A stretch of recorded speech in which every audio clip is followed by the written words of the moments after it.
The point was made earlier that in 41% of all summary trials which go to appeal, they are overturned. What does that tell us?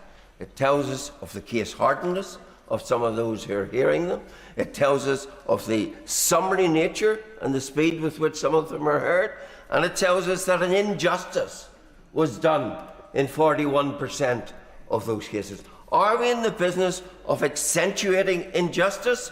Surely not. Surely we are in the business of extracting from our system injustice. And you'll do that far stronger and far better through maintaining, not diminishing, jury trials, because they are indeed, as the Justice Secretary said, the cornerstone.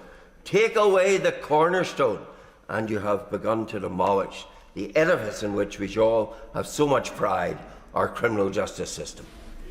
Matt Bishop. Thank you, Madam Deputy Speaker. At the heart of these reforms before us today is one word and one simple question. The word is victims, and the question is how do we ensure that victims actually receive the justice that they are promised?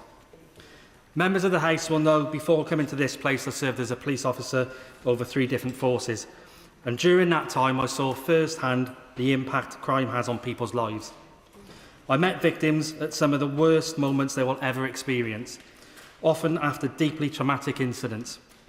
But what always stayed with me was the faith that victims placed in our justice system.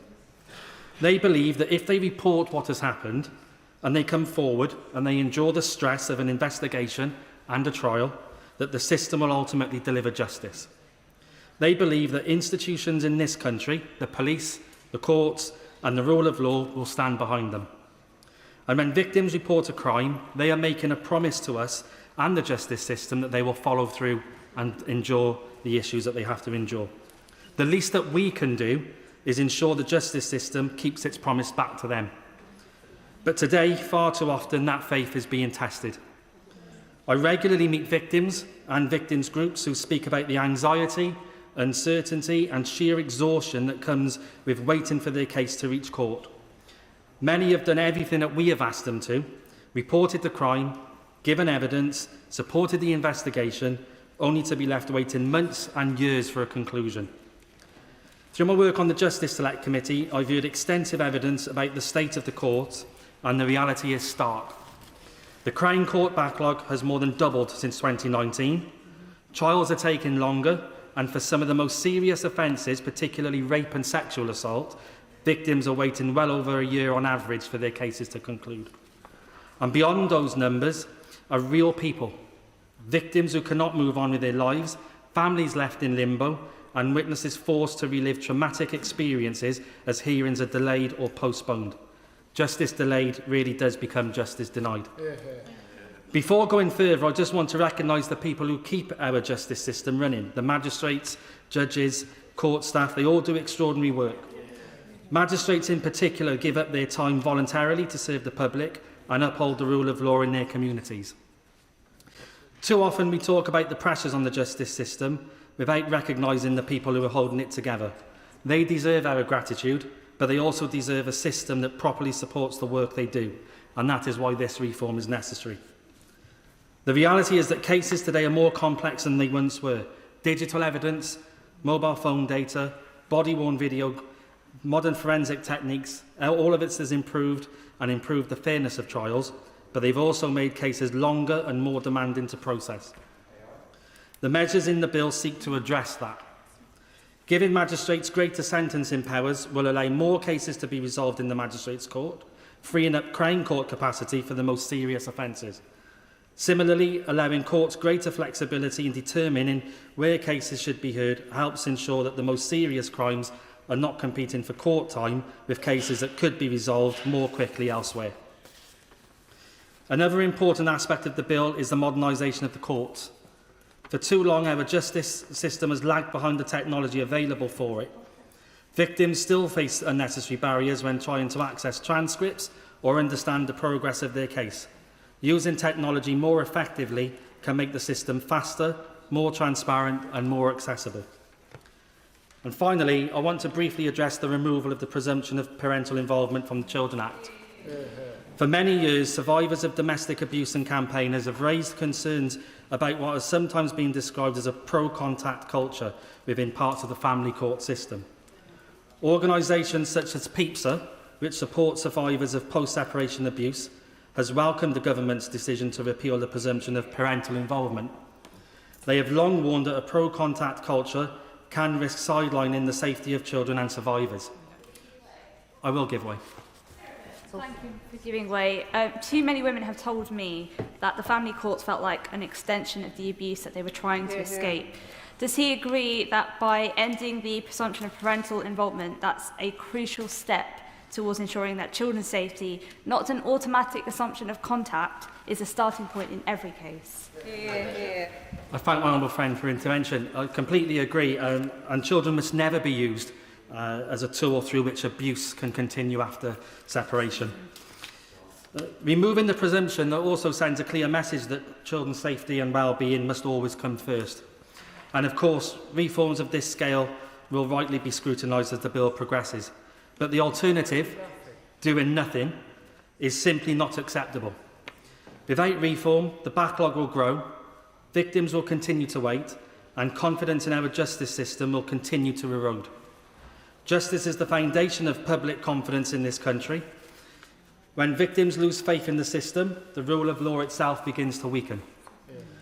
So this bill is about restoring the faith and ensuring that when victims come forward, the justice system is ready to stand behind them. And for that reason, I'm pleased to support the bill today. Members will be aware there is a large number wishing to speak, so I'm going to reduce the time limit to 4 minutes after the next speaker. So Ashley Fox.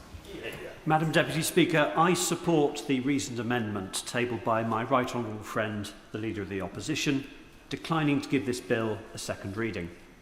I do so because while there are some useful measures in the bill, at its heart is an unjust proposal.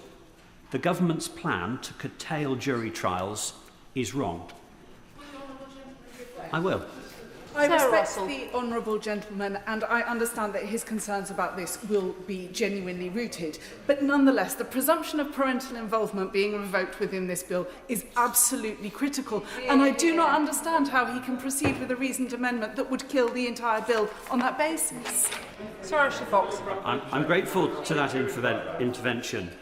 The right to a trial by jury is central to the English legal system. It has its roots in Magna Carta. It ensures that the public participates in the administration of criminal justice, and it gives protection to citizens from politically inspired trials. It is regrettable that some parts of the Labour Party seem to take delight in tearing up long-held principles that underpin our Constitution, simply because it is politically expedient to do so. They are shredding our Constitution without much thought as to the consequences. They are changing... I'll give way. Giving way. Does removing jury trials is surely an erosion of the criminal justice system, and as he's alluded to, surely one judge cannot provide the same scrutiny as a random 12 jurors. Surely if the need is to actually reduce the backlog, then maybe we should consider using courtrooms 100% of the time to actually reduce the backlog in the first place. I agree with the Honourable Lady's point. The government are changing the balance of power between the citizen and the state, and then pleading delays in Crown Court trials as justification. And this policy of curtailing the right to jury trials is ideological. In January, the Courts Minister was asked about the plans to overhaul jury trials. She admitted that she would be scrapping these jury trials even if there was no court backlog. I wonder how many Labour colleagues agree with her, because I think it's disgraceful, and I do suspect that there are more than 80 Labour MPs that agree with me. There is no doubt that the Crown Court backlog is a serious issue. The Leveson report contains many useful proposals to improve the criminal justice system, and I will support them. But the backlog was not caused by the right to trial by jury, and it will not be alleviated by curtailing that right. In my view, the solution is to increase the capacity of the Crown Court. And in fairness, parts of the bill do aim to do that. But why does the Lord Chancellor think that abolishing jury trials for those likely to receive a sentence of 3 years or less is the right thing to do. Senior judges, legal professional, even learned Labour MPs have all warned that removing juries will make only a marginal difference, if any at all. And as a former solicitor, I agree with them. Judges themselves have said that the supposed time savings are inherently uncertain. Single judge trials still require full evidence, witnesses, legal argument, and detailed reasoned judgments. That takes time. In fact, it risks leaving courtrooms empty while judges write up their decisions instead of hearing other cases. There are other reforms that we should make before sacrificing the right to trial by jury. To take one example, the Lord Chancellor should look at the wider efficiency of the Ministry of Justice. For the last 2 years, the MOJ, which includes the court service, lost the highest number of days per member of staff in sickness and absence in the whole of Whitehall. Each employee took an average of 10.7 days sickness. That equates to over 2 working weeks a year for every member of staff. That is not only 30% higher than the civil service average, but it's double the average of the private sector. Now, I've always thought that sickness is a fairly good indication of how well a company, a charity, a department is run. And perhaps if the Lord Chancellor focused his efforts on improving the efficiency of his own department, he might start to see the whole system improve. And the Lord Chancellor should also look at the listing practices of different court circuits in England. The Western Circuit, which covers Somerset, has a much lower backlog than in London. And the Liverpool Circuit is probably the most efficient in the country. So why does the Lord Chancellor not try and replicate the listing practices of the Liverpool Circuit before taking this disastrous step? Now, the Lord Chancellor has previously said cutting jury trials is a mistake. We know that in the past he thought that that was wrong. And I believe that his first judgment, according to his conscience, was the right one. And I would urge him, Madam Deputy Speaker, to reconsider his plans. Yasmin Qureshi. I welcome much in this bill. I welcome the investment in legal aid, the additional sitting days and the funding for our courts. But I want to focus my remarks on 2 proposals within it: the restriction of jury trials for either way offences and the removal of the automatic right of appeal from the Magistrates' Court to the Crown Court. I say this as someone who began their legal career as a prosecutor in the 90s, when the kind of backlogs we see today simply did not exist, even though in those days more cases were heard in the Crown Court because the magistrates had the sentencing power for only 6 months. The delays we face today are not caused by jury trials. As Shadow Justice Minister, I remember repeatedly challenging the previous Conservative government about the consequences of the decisions they were making. Courts were closed, judicial sitting days were cut, court staff were reduced, and legal aid was placed under enormous strain. At the same time, the system had to cope with demands of modern digital evidence, delays in disclosure, problems with prisoner transport, and the disruption caused by COVID. Now, the government argues that these reforms are necessary to reduce the Crown Court backlogs and often point to the delay faced by victims of sexual and domestic abuse. I take these concerns very seriously. A substantial part of my career as a prosecutor was spent as a designated child and sexual abuse specialist and rape specialist. I work closely with victims, witnesses and families affected by these traumatic offences. If I believed that the abolition of jury trials would generally allow these cases to be heard more quickly, I would support it. But I don't. There is also an issue of removing the automatic right of appeal from the Magistrates' Court to the Crown Court.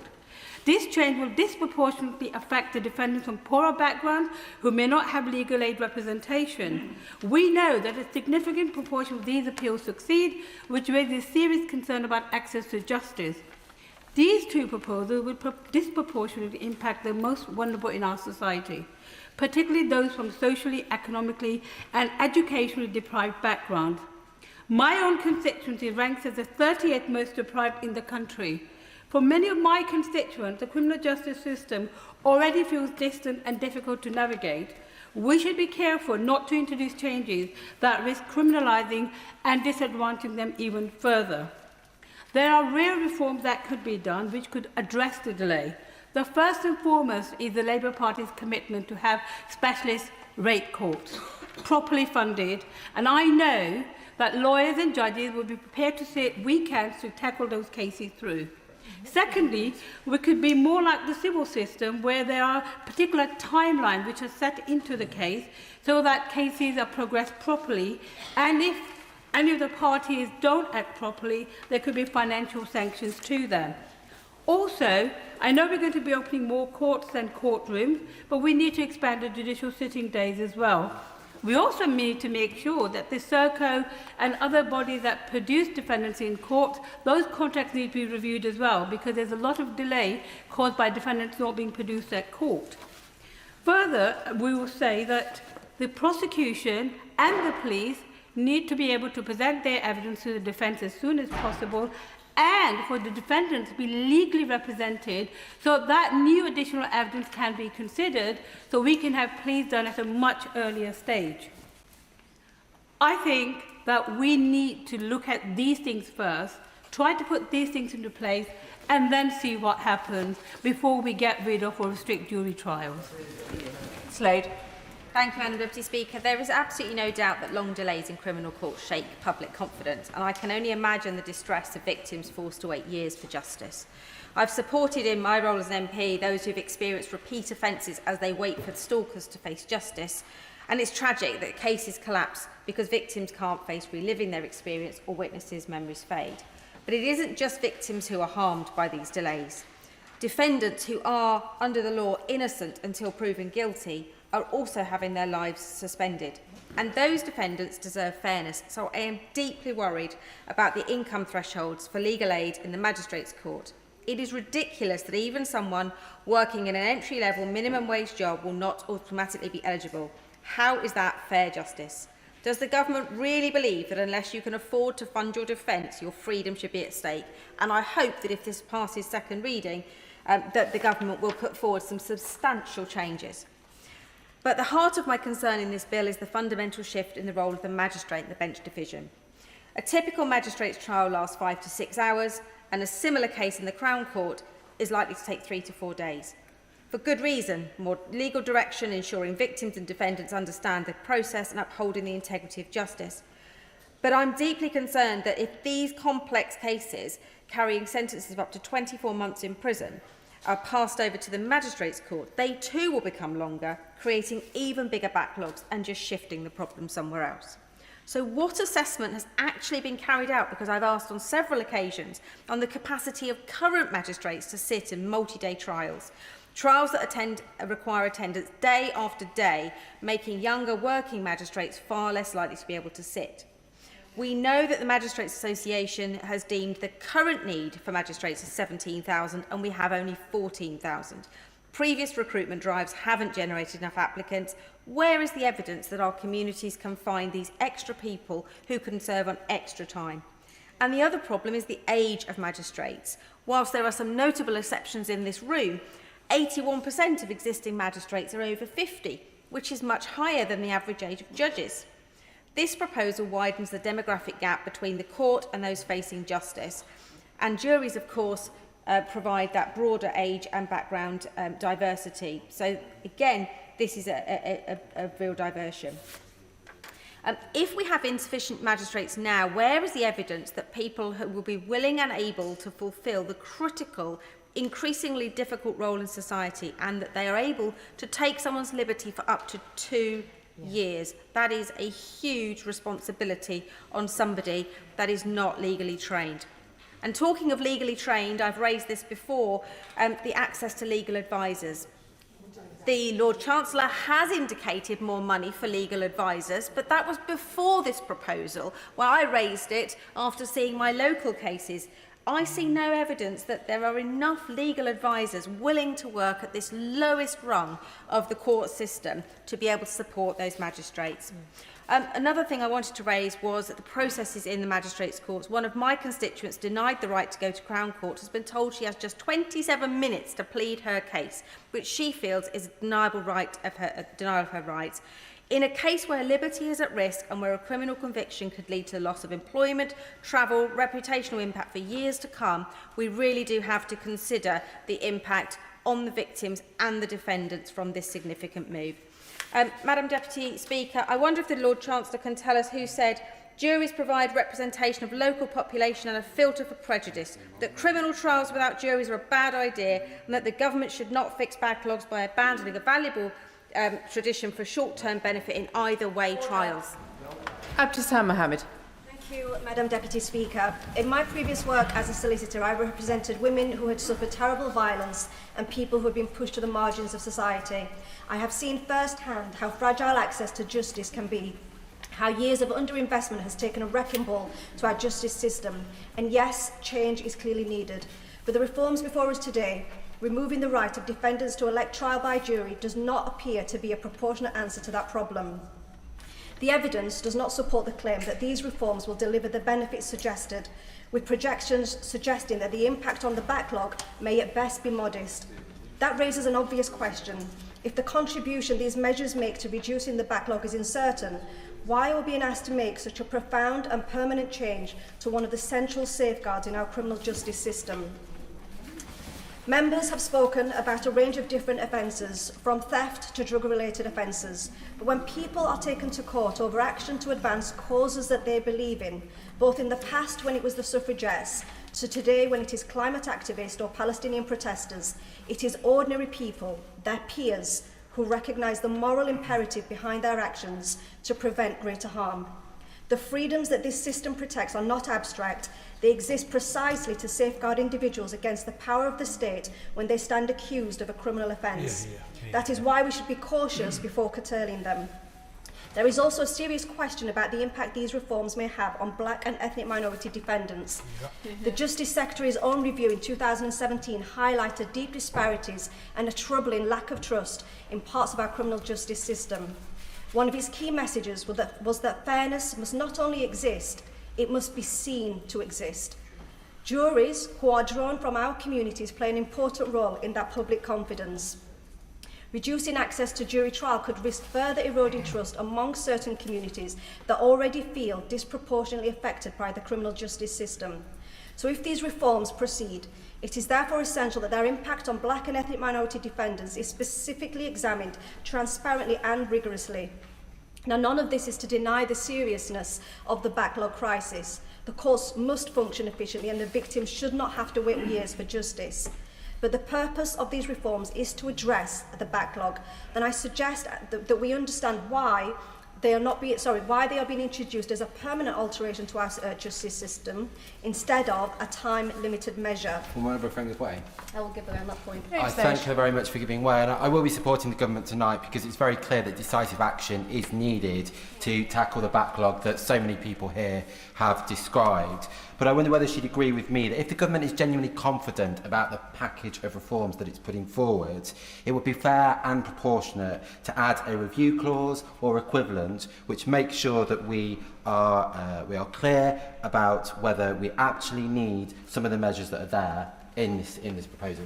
Mohammed. I thank my honourable friend for his contribution, and I agree the logical approach would be to treat this as a time-limited measure, or indeed the Justice Secretary should consider a mandatory time-bound review, assessing the impact of these changes not only on the backlog, but the impact on trial outcomes, the impact on equality before the law, the impact on public confidence, the impact on specifically black and ethnic minority defendants. All of these must be included in a review if it is to be robust.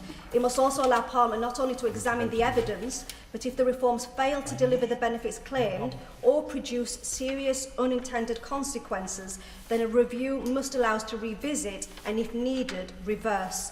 That would be a constructive and responsible approach. Madam Deputy Speaker, the efficiency in the courts is important, but justice is equally important too. So I would say to the Justice Secretary, if we are to take a step as serious as limiting the right to jury trial, at the very least, Parliament should have the right to rigorous scrutiny, a meaningful review, and the clear possibility of reversal if this policy does not work. Lincoln Job. Yeah. Thank you, Madam Deputy Speaker. From the beginning, please can I pay huge tribute to the member for Warrington North for her testimony to the House today. It was a privilege to be here, to hear it, and it will last long in the memory. I don't actually have a huge amount of experience of jury trials. In fact, what I have experience of is the antithesis. When we were training to go to Northern Ireland in 1992, the IRA at the time were very wont to put us on the horns of a dilemma in terms of whether we could open fire or not. And we used to do these cine ranges. And I remember saying to my trainer, they would pause the action. And I remember saying to my trainer, "Can I fire?" And he said to me, "That is a very difficult situation, sir. That is when you remind yourself that it is better to be tried by 12 men than to be carried by 6. It was quite chilling, particularly when a few months later, 2 of my guardsmen were involved in a judgmental shooting. And it turns out you don't get tried by 12 men, you get tried by 1. And they were convicted of murder and sent away for life. So I've seen it from the other side. I do think that there's been something of a consensus in the debate today. I think there's a consensus that justice delayed is justice denied. I think there's a consensus that there's a backlog and the backlog needs to be reduced. What I don't think that there is a consensus about is whether these limiting or halving the number of trials which will go to jury trial, cases which will go to jury trial, removing thousands of victims and thousands of defendants of the right to that jury trial, will actually reduce the backlog in the way in which the Deputy Prime Minister has suggested. So in the absence of my experience of jury trials, I do just want to give some time to one of my constituents who wrote to me. His name is Sir Ivan Lawrence, KC, and he is a former Member of Parliament of this place, and he said, "After 63 years conducting jury trials at the criminal bar, sitting as a recorder, speaking to countless ex-jurors and discussing with lawyers in other countries their jury systems, I can confidently say that despite the waste of jurors' time that often occurs, our system contributes to justice in almost certainly the fairest and most efficient way. The great point about juries is that ordinary people trust 12 members to spread their judgment and to use ordinary common sense. Those who have been accused of dishonesty, however small, or violence, however petty, could have decent lives totally ruined if common sense is replaced by the strictest application of the law which may be required of judges. Jury trial is not merely an important and traditional human right and a clear form of democracy. Juries are, like our judges, totally independent. Any wrongs that may occur are redressed by retrials or appeals to higher courts. The accused of crimes are more likely to turn up for trials, and when they do, they are less likely to need handcuffs, leg irons, or expensive incarceration." I listened to Sir Ivan Lawrence, and I'm reminded of my grandmother's words that an ounce of experience is worth a ton of enthusiasm. Jameson. Madam Deputy Speaker, and I also want to pay tribute to some of the exceptional contributions we've had today from members in this House, particularly from the member for Warrington North, and her bravery today, I think, will be the real standout moment. The backdrop to this bill, as we all know, is a court system which is facing crisis, and that has been the same throughout the criminal justice system for many years now. We are facing a situation where people up and down the country are waiting years for their day in court. Because when the justice system breaks down, it's our constituents and and victims in our areas who pay the price. And whilst I won't address it in my speech today, I want to also pay tribute to the campaigners both in this House but also the campaigners in the gallery today and around the country who've made sure we've got the presumption of contact in this bill. That's a really special moment and I pay tribute to them. In the last 6 months, I've had a number of surgeries attended by constituents who are bearing the brunt of the court delays, victims of serious crime who have been waiting years without justice and without closure. And that's why in the House today I'll be supporting this bill on behalf of my constituents who deserve timely justice. But also, Madam Deputy Speaker, we have to remember the remand population, which hasn't been talked about that much today.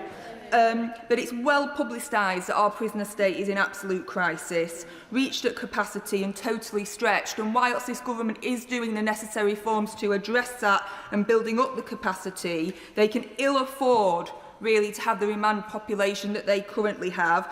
And frankly, those people are entitled to their day in court and to get their verdict and to be able to get on with their lives one way or the other. And I will give way. Thank my honourable friend for giving way. Does she agree with me that there's nothing at all progressive about a working class man spending a year on remand without a judge or a jury or any end in sight to his turmoil when he may in fact be innocent? I thank my honourable friend for that contribution and I completely agree, and whether they be found innocent or guilty, people are entitled to their day in court and they're entitled to it in a reasonable amount of time, as are the victims who need to hear that case as well. And it also then allows, frankly, for prisons to get on with the important work of punishing those who are actually guilty and also focusing on rehabilitation. Madam Deputy Speaker, I also want to take the opportunity in this bill to push for some further reform on courts policy that I know the Minister is already aware of. And whilst not in this particular bill, and I understand the reasons for that, I have a particular case in my constituency where somebody had arrived for their day in court, ready for their trial. And because one of the jurors went sick, even though there was still the minimum number of jurors available, the judge decided that it wouldn't go ahead. And then they had to wait for a new trial date, which was many, many months later. And sadly, in the time they were waiting, the defendant/perpetrator died. And in that case, justice delayed really was justice denied. And so I ask if the Minister will meet with me at another time to discuss, if not a legislative change, certainly a policy change around expectations of judges to carry out trials when minimum numbers of jurors are already in attendance, unless there are exceptional circumstances. I will give way. Giving way. Just on the point of delay, I recently met with judges in Bolton who expressed some real issues around prisoner transportation that's also causing serious delays.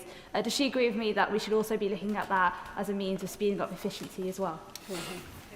Yes, I thank my honourable friend for that, and I would always welcome further improvement on prisoner transportation as someone that was regularly held back from going on my dinner break because we were waiting for prisoner transportation to come in, so I'm all for that. To close, Madam Deputy Speaker, we are not the first government to change the threshold for jury trials, and because of the scale of the crisis we face, the circumstances demand that we must do so again. I am backing this whole package of reforms today because I know from my constituents that they want a court system that delivers timely justice and support victims and, frankly, allows them to move on with their lives. Because alternatively, and I think it's important we explore the alternative, we manage the slow decline of our courts, we watch victims walk away and public confidence drain away. Or we can modernise the system so that justice is delivered swiftly, fairly and for everyone. And that is what I choose today.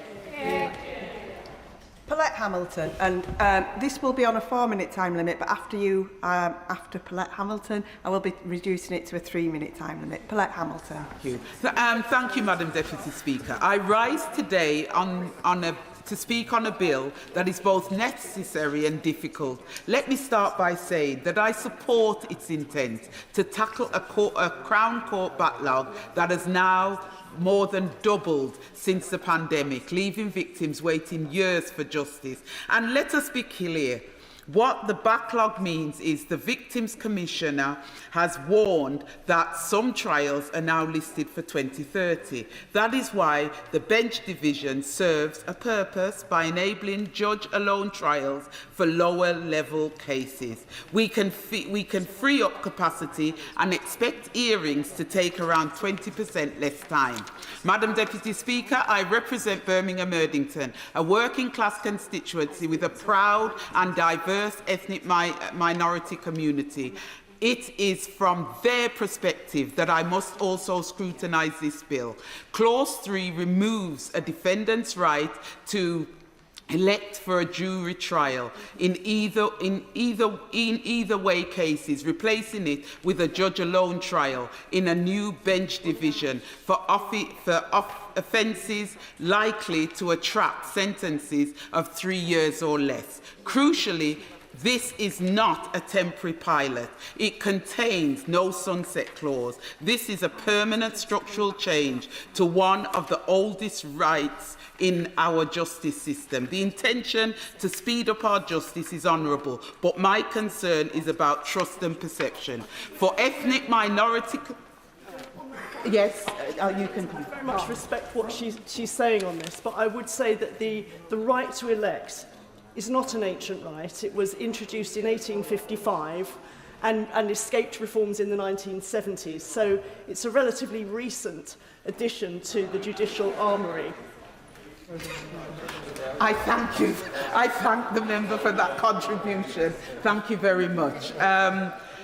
For ethnic minority communities, that right has been seen as a vital protection against fear of bias, whether conscious or unconscious. A diverse jury of 12 brings a common sense of the community into the room. A single judge, however, learned, does not offer that same representation. Will the Honourable Lady give way?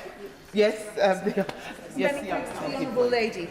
Does the Honourable Lady agree with me that the fact that the Judicial Executive Board produced a report on judicial bullying and racism in 2022 but has never published it, agree with me that that backs up her point that there are concerns about the judiciary? Can I thank the honourable member? And I absolutely agree with you. It does back up with what I'm trying to say. Right, I am not suggesting our judiciary is biased, but perception matters. So I ask the Minister for two specific assurances. First, the bill contains no clear statutory review, no start or end date. Clause 3 allows these new provisions to be brought into force by regulation with a 3-month minimum lead-in time. But beyond that, the scrutiny is absent. I welcome the Justice Secretary announcing a review. So can the Minister confirm the exact time frame for the review, when it will begin, and crucially, when it will end? Secondly, if there is to be a review, I urge the Minister to make its scope explicit. Will the Minister commit today that any review will break down data by ethnicity? Because we need to know if this new system is leading to disproportionate outcomes for ethnic minority defendants. Yes, I'll happily give way. Thank you. Giving way, she's making a very good speech and putting victims at the heart of what she's saying. I do share some of her concerns about this legislation as it stands, but does she agree with me that we should vote for it today with the opportunity to influence it as it passes through the House and improve it in the interests of the public trust? Can I thank the member for raising that point? Absolutely. I believe unless we work together to sort this out, we will not get a decent bill through that everybody can be happy with. But to just throw it out at this stage serves absolutely no purpose to anyone. Yeah. Will the Minister also commit today that any review will break down data by ethnicity? I think I said that. Because we need to know if this new system is leading to disproportionate outcomes for ethnic minority defendants. Madam Deputy Speaker, the crisis in our courts demands action, and the government is right to act.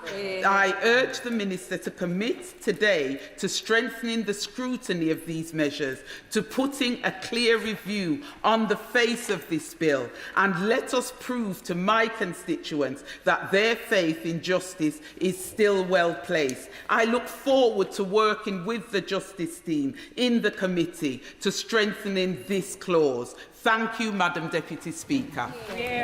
Lloyd Hatton. Thank you, Madam Deputy Speaker, and I'm delighted to speak as an enthusiastic supporter of the Courts and Tribunals Bill. Before I start, I would just like to put on record my thanks to both the Deputy Prime Minister and my right honourable friend, the member for Finchley and Golders Green, for their excellent work before this bill came to this place, consulting with backbenchers at every opportunity. This, of course, is a critical piece of legislation that will go about rebuilding our currently buckling criminal justice system after years and years of neglect. I will keep my remarks focused on the important context within which this bill should be considered. We must, in this place, be absolutely clear that the previous government left the criminal justice system on the brink of collapse. It is important to acknowledge this challenging landscape so victims, those who work within the criminal justice system and the wider public can all appreciate exactly why this government is taking forward the bold measures within the bill. Whichever part of the criminal justice system you inspect, you can see the devastating impact of the swingeing cutbacks and gross mismanagement of the previous government. Cuts to the prisons, cuts to the probation service, cuts to legal aid, cuts to the Crown Courts, cuts to policing, and cuts to the CPS as well.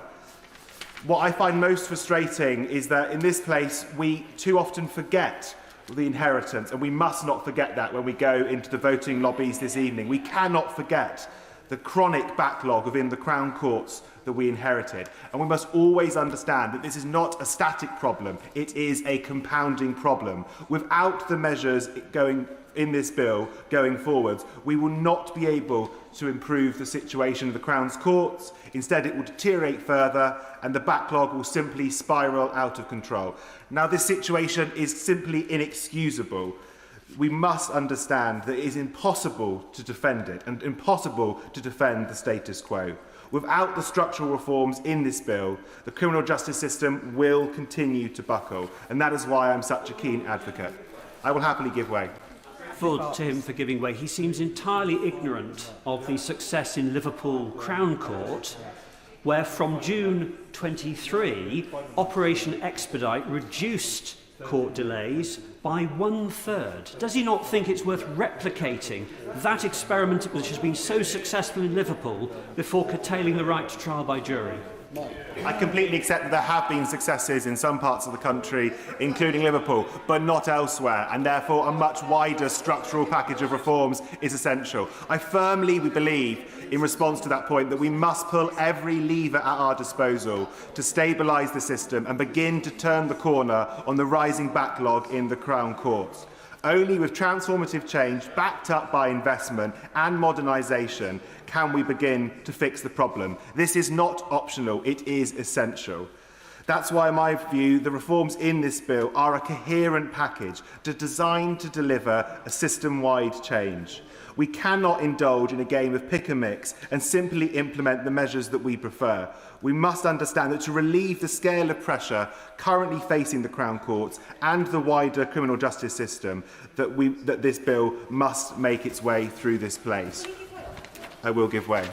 I thank the honourable gentleman for giving way, and if he believes that we shouldn't have a pick-and-mix approach to Sir Brian Levison's proposals, why does he think the government has only chosen some of the measures and not others? I would point out that the government can put certain measures into one primary piece of legislation, but there could be other ones down the line where you can pick up recommendations of a review.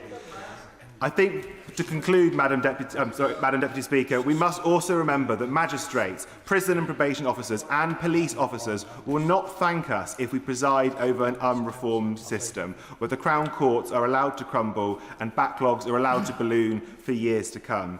Every aspect of reform is required, otherwise cutting backlogs and providing more timely justice will never be acknowledged, and we in this place will have done too little. Finally, I would just like to add my voice to the chorus of parliamentarians who have been speaking up for victims who have so far been failed by the status quo. At the heart of the criminal justice system are people waiting for justice, waiting for wrongs to be put right, for fairness, for their day in court and for closure. The progressive case for court reform is not a technocratic exercise in efficiency. It is a fundamental argument about how our legal institutions serve the British people. Because when the criminal justice system breaks down, it is the most vulnerable who always pay the highest price. And we must not lose sight of that today. We can either manage the slow decline of our courts, watching as victims are neglected and abandoned and public confidence drains away, or instead we can support this bill and modernise and repair the system so that justice is delivered quickly and fairly. I enthusiastically choose the latter option. Imran Hussain. Madam Deputy Speaker, and I draw the House to my register of interests as a member of the Bar. I rise to oppose plans to curtail jury trials because restricting jury trials is wrong in principle and wrong in practice. Trial by jury is not some quaint tradition we can trade away when ministers feel the pressure. As has been already said, it is one of the great democratic safeguards in our justice system, an ordinary citizen judged by their peers with the power of the state held to check. So let us actually look at the danger of challenging this principle. There is a reason, there is a balance between the state and the citizen. And it is a dangerous road to go down to change that balance in favour of the state. And we only have a history to look at that teaches us that. And the power we are giving the state, Madam Deputy Speaker, is not a power that will simply allow the state to give you a fine. We are talking about people's liberty being lost here, and therefore, of course I will. I thank my honourable friend for giving way, and I too am a passionate believer in the jury system.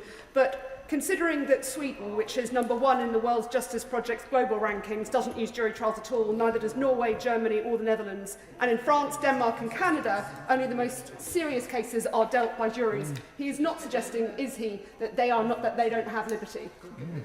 Imran Hussain. Well, what I am saying, Madam Deputy Speaker, is there is a reason we protect this liberty, this cornerstone of our justice and democracy system.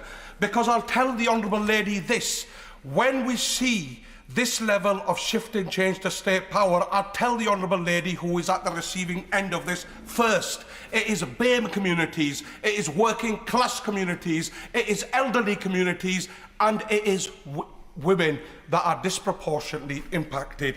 And let us be clear about what these proposals mean in practice. Of course I will. I thank the honourable member for giving way. Does the honourable member agree that the restriction in jury trials for some cases is just one particular measure in a whole range of measures? And does he also agree that in order to protect those really vulnerable victims, for example, rape victims who will have a jury trial, we need to make the process quicker for them? And that does necessarily mean that for some other cases, the decision to take away juries is a measure to protect those who are most vulnerable. Imran Hussain. Let me say this, these are not competing interests. Let me first thank all the honourable members here today who have made brave and passionate speeches, and I salute their courage. Of course we want to see justice delivered to victims as soon as possible. But there isn't a shred of evidence that suggests by curtailing jury trials we are somehow doing that. And I think the Honourable Lady for Waltham Forest spoke with great passion earlier on to address that point. Madam Deputy Speaker, let us be clear about what these proposals mean in practice. The government are suggesting that people could face lengthy prison sentences following judge-only processes in a new category of so-called swift courts. Now, frankly, that should send a chill through every Democrat in this country. Ministers claim that this is about efficiency. Well, there's been no argument being put forward in this debate today. You know, restricting jury trials will deliver only limited time savings in the Crown Court system.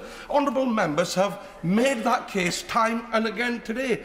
And the core point here is undermining fundamental rights will not fix a backlog caused by years of underinvestment, court closures, reduced capacity and a criminal justice system stretched to breaking point. Ministers have published impact assessments, but they have still not shown that curtailing jury trials will meaningfully solve a backlog caused by years of under-resourcing. And here is the real fear. Before I come on to the real fear, I will give way. He's very generous in giving way, and he's making some very important points about potential overreach of the state. But might I say to him that today is not the end of the day for this piece of legislation. If there are concerns and people are rightly raising some issues, that we can progress those through the committee stage and subsequent readings to make sure that this bill is where it needs to be to retain public trust. Well, I'll come on to that point. Madam Deputy Speaker, I know I'm not getting an extra minute. Will I get an extra minute? Oh, okay. Well, maybe I've been perhaps too generous with my time, but the real fear here is these changes will not simply speed things up, they will change how justice is done. And in the limited time I have, I do think it's a tragedy that we have 3 minutes to debate. I have 3 minutes to speak in a debate of this magnitude, amending cornerstones of our democracy. But I say to the Justice Secretary this: please take advice from the honourable member that he was a number of years ago, because he actually made some of the most powerful arguments for the jury system. I ask him to look back at his old self. Tristan Osborne. Thank you very much, Madam Deputy Speaker. And firstly, can I pay tribute to all of those members who've contributed this afternoon with their life experiences, from barristers, prosecutors, criminal justice experts, but also the really powerful victim testimony we've heard from colleagues across this chamber, and also to welcome to the balcony today those victims who have put themselves forward to articulate their convictions to improve the lives of all of our residents and communities. And I thank you and salute you for your service. Can I also thank the time given by Sir Brian Leveson to come forward with these proposals, and also the time given by the ministerial front bench to me. I know I've had Westminster Hall debates concerning issues around Kent court waiting times, and I found the front bench to be very respectful and engaging on issues. So can I pay testament and thank you for that. As a former police officer, I always say that you should judge an individual on their patterns of behaviour, and of course we have, as many of my colleagues have testified, inherited a terrible situation in our criminal justice system, with policing with record low morale and seesawing numbers of police officers, with rising crime. We've seen a probation service privatised, a botched privatisation, and a prison system which, quite frankly, was left in a state of disrepair when we inherited that in July 2024. And I'm afraid their track record which is in the dock today, is testament to the part of the reason why we are here debating these issues. And the NAO report is, as a member of the Commons Public Accounts Committee, the NAO report on our reducing court backlog has been critically clear. And the Leveson report does give a number of different guides around the solutions to reducing this. And I'm going to touch on 3 points in my minute and a half that's remaining. So first of all, the criminal justice system has never been in aspic. We've seen evolution over the course of time. We've seen sentencing guidelines change. We've seen different types of cases referred in magistrate and dealt with in magistrates. Even in the last government, we extended magistrate sentencing to 12 months. And we've also learned from international guidelines in Canada and Australia that they've also gone through similar challenges around these issues and have moved into a stronger position and place. And I believe that we should learn from those international lessons. And so the criminal justice system is always evolving.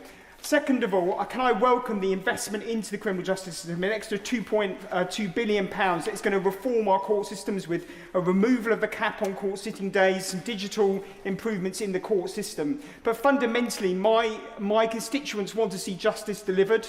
And I cannot stand by and watch idly when I have people in my surgeries waiting 3 to 4 years to hear court cases because of a failed system. So I believe all of these reforms should be debated at Bill Committee, and I'm very disappointed that the opposition are not going to be supporting that process and asking and voting for it to go to that committee. Thank you. Ian Lavery. Thank you, Madam Deputy Speaker. Many of my constituents tell me that I'm absolutely disillusioned with politics and with the institutions that actually shape their lives. They feel alienated with a system that appears remote, unresponsive and unaccountable. And here we are again. I fear, that my right honourable friend, the Justice Secretary's proposals to limit the right to trial by jury risk deepening these issues and the mood of cynicism and distrust. I just think it's encouraging that. I think this bill, generally 90% of it is absolutely spot on, but there's 10% of it I think needs to be looked at very, very closely in the other stages of the bill. There's a cultural importance to jury trials. Nearly 2 centuries, the legitimacy of the criminal justice system is rested on a simple idea that guilt should be judged not by the state alone, but by a person's peers. It's quite simple, really. The public sees trial by jury as a fundamental right, one that embodies fairness and equality before the law. There's an existing mistrust of judges and magistrates. And do you wonder why, when 3/4 of the judges are Oxbridge graduates, 3/4, the majority attended public schools, and only 10% of magistrates and judges are from ethnic minority backgrounds? This sort of thing has got to change, Madam Deputy Speaker. It really has, because it's not acceptable. There needs to be more scrutiny on the proposal to limit defendants' rights to appeal magistrates' court convictions, because the current position, quite frankly, is indefensible. Not acceptable. The right to appeal is fundamental to natural justice. If this proposal reaches the statute book, it would trigger, in my view, and that of many experts, an avalanche of judicial reviews and appeals to the European Court. Madam Deputy Speaker, there are commendable elements in this bill, particularly those strengthening protections for women who have suffered sexual violence, as we've experienced today. But the proposals to curtail the right to trial by jury offer no discernible benefit. The risk undermining centuries of legal tradition, damaging trust in our institutions and threatening social stability at a time when the fabric of our society is already under strain. Lindsay Farnsworth.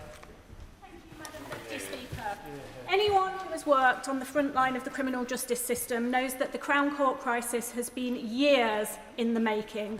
Underfunding, austerity, COVID and the changing nature of crime, with cases becoming increasingly complex and evidential volumes growing exponentially, have compounded the issue.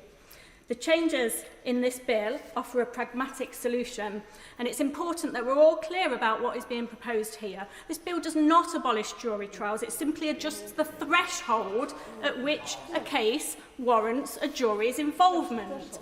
Now, magistrates are absolutely capable of hearing cases commanding a sentence of up to 2 years. They already do in the youth court, and there's been no outcry that young people don't get justice because of this. Now, as the Crown Court backlog has increased, so has the percentage of cases committed to the Crown Court because defendants overruled the magistrate's decision. And this is in spite of the fact that the sentence in the most serious version of the Crown's case would not exceed the magistrate's maximum powers. One may wonder why a defendant would seek to take his case to court, a court with greater sentencing powers, but the calculation is clear. The longer the wait for a trial, the harder it will be for witnesses to have a clear recollection of events, and the more likely it is for the victims to withdraw, or, in one of my cases, a defendant who hoped that the 96-year-old victim of burglary would die before the trial took place. Would my honourable friend give way? Of course. I thank my honourable friend for giving way, and this is the crux of the issue that we're discussing today, is how do we make sure that justice is being given to victims as quickly as possible? possible. Would my honourable friend agree that this bill enables us to do that? Yeah. I absolutely agree with my friend on that point, and defendants do indeed game the system to prevent that. Now, arguments against the Crown Court bench division seem to presuppose some measure of unfairness of having a single judge deciding guilt or innocence. But district judges have sat alone in the magistrates' court for decades, and there's been no campaigns suggesting that they should be abolished on the grounds of unfairness or otherwise. The Crown Court bench division is predicted to save 5,000 sitting days in 2028-29, as well as reducing the time spent in the courtroom. Fewer jury trials will also free up administrative staff who are also feeling under immense pressure. So, Madam Deputy Speaker, for those that suggest that greater investment and inefficiencies alone will be sufficient, I remind them that Sir Brian Leveson has said that this alone cannot solve this crisis. And that accords with my experience as working as a Crown prosecutor from 2003 right up until just before the general election, where during which time countless efficiency initiatives were introduced but were ultimately unable to stop the crisis from developing. Efficiencies cannot alone turn this around. I thank my honourable friend for giving way and for making an eloquent speech. Does she not share my concern that if we were, heaven forfend, to walk away from the crucial bill, reforms in this bill, that police officers, prison officers, CPS staff, those who work in our Crown Courts would not thank us for the mess that we'd be leaving them with a Crown Court system that frankly grinds to a halt and backlogs ballooning? I absolutely agree with my friends, and I thank all of those people that work within the criminal justice system who frankly have been propping up the system with the generosity of their time, working extra hours over and above, giving everything, and they have propped the criminal justice system up doing that for years. Now, if we do not act now, the wait time for cases to reach trial is projected to increase, and the consequences are stark. First, justice is delayed. That means victims waiting years for closure and a chance to heal. It means the wrongly accused waiting years for their name to be cleared. And it means those who have offended waiting years until they can be rehabilitated. Second, we will not fix a vicious cycle of interconnected crises. A staffing crisis, a prison crisis, a recidivism crisis, and a vogue crisis. Madam Deputy Speaker, we finally have a government brave enough to grip these problems through record levels of investment, through the emergency early release scheme, through sentencing reform, and the measures in this bill. This bill rebalances the criminal justice system to ensure that jury trials are always available for the most serious cases, that cases are heard sooner and victims are treated more fairly, and that our criminal justice service continues to provide justice now and future-proofs it for years to come. I wholeheartedly support the government with this bill. Catherine Fuchs. Thank you, Madam Deputy Speaker, and I rise to speak in favour of the bill. But first, I want to remind the House why these reforms matter to victims. When the powerful wave of the Me Too movement washed over us in 2017, almost 10 years after the incredible Tarana Burke began the Me Too programme in US schools, and women began to share their stories, I froze when I heard on the radio what Harvey Weinstein had been doing in plain sight. And I spent the rest of the day scrolling through courageous women's stories online. And despite my horror at each of their experiences, I felt relief and hope. Relief that we could share our stories. Stories of what I know every single woman in this chamber and every single woman and girl in the UK, unfortunately, has at some level had to endure. And hope. Hope that this would be a watershed moment, that it would mean no more Harvey Weinsteins. But recently, we've come to learn of the monstrous abuses committed by Jeffrey Epstein and his associates, reminding us that this fight is by no means over. Regardless of whether a victim has survived a high-profile repeat offender or abuse from someone they knew and trusted, at home or at work, they deserve justice. The Tories utterly failed victims in their 14 years. They ran up a huge backlog. Some women victims have said recently they've waited 10 years, and that's a 10-year sentence for them. We cannot accept these delays. Over 90% of all criminal cases are already heard fairly without a jury by magistrates. Clause 8 of the proposed bill puts restrictions on evidence or questions about a survivor's sexual history. It should never have been part of the trial ever in the first place. And Clause 17 means that courts will no longer have to start from that presumption that parental involvement will always be in the interests of a child. Women's Aid have called this a significant shift in the pro-contact culture that put children at risk. And this change will be incredibly encouraging for one of my constituents whose ex-partner was convicted of child sex offences and has seen her children's well-being massively impacted. And I pay tribute to the campaigners here today who've worked so hard to make this happen. So today we can move the dial towards a system that does not unfairly advantage a perpetrator and does not re-traumatise victims. It is almost... I will give way. On that point, there's a backlog in the family courts of 110,000 cases, more than we are discussing now, and legal aid rates for family law have not gone up since 1997. Does she agree with me that this is an important move, but we need to do more? Yes, I do agree with her. We need to do more, and as a recipient of legal aid myself in the past, I know how so important it is that that budget is increased. So, to conclude, Madam Deputy Speaker, it's almost 10 years since the birth of the Me Too movement. We must now ensure that we deliver on the hope that it engendered. Real change is needed. I back domestic abuse and sexual violence survivors, and therefore I back the bill. Rachel Maskell. Deputy Speaker, when debating justice, I'm first minded of the victim's right to a process producing a fair and timely verdict, and defendants to know that justice has been served fairly without delay. There is much to commend in the bill: the removal of the presumption of parental involvement, protecting children from becoming the proxy target of perpetrators' abuse, and the better handling of evidence. But the listing of backlogs is not universal. When visiting York's Crown Court, they're listing for 2026-27. The government must learn from successful courts and indeed think about instituting things like Nightingale courts to deal with the backlog. I was told about the dysfunctional IT system and how difficult it was to connect to achieve better evidence videos. I was told about the PEPs contracts, and I say to the government we should insource that work to ensure that we are not seeing the delays. And also, estate improvements are vital, not least in a Crown Court like York, built in 1777. But I want to really focus on, today on the issue of the removal of jury trials.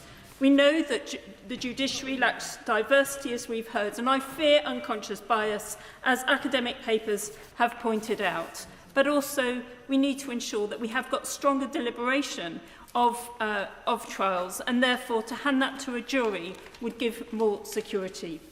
But the final point I want to impress upon the Justice Secretary is a political one. When victims and defendants have lost confidence in the establishment, the elite, including the judiciary, a bridge to maintain confidence between them and their communities and the justice system is vital.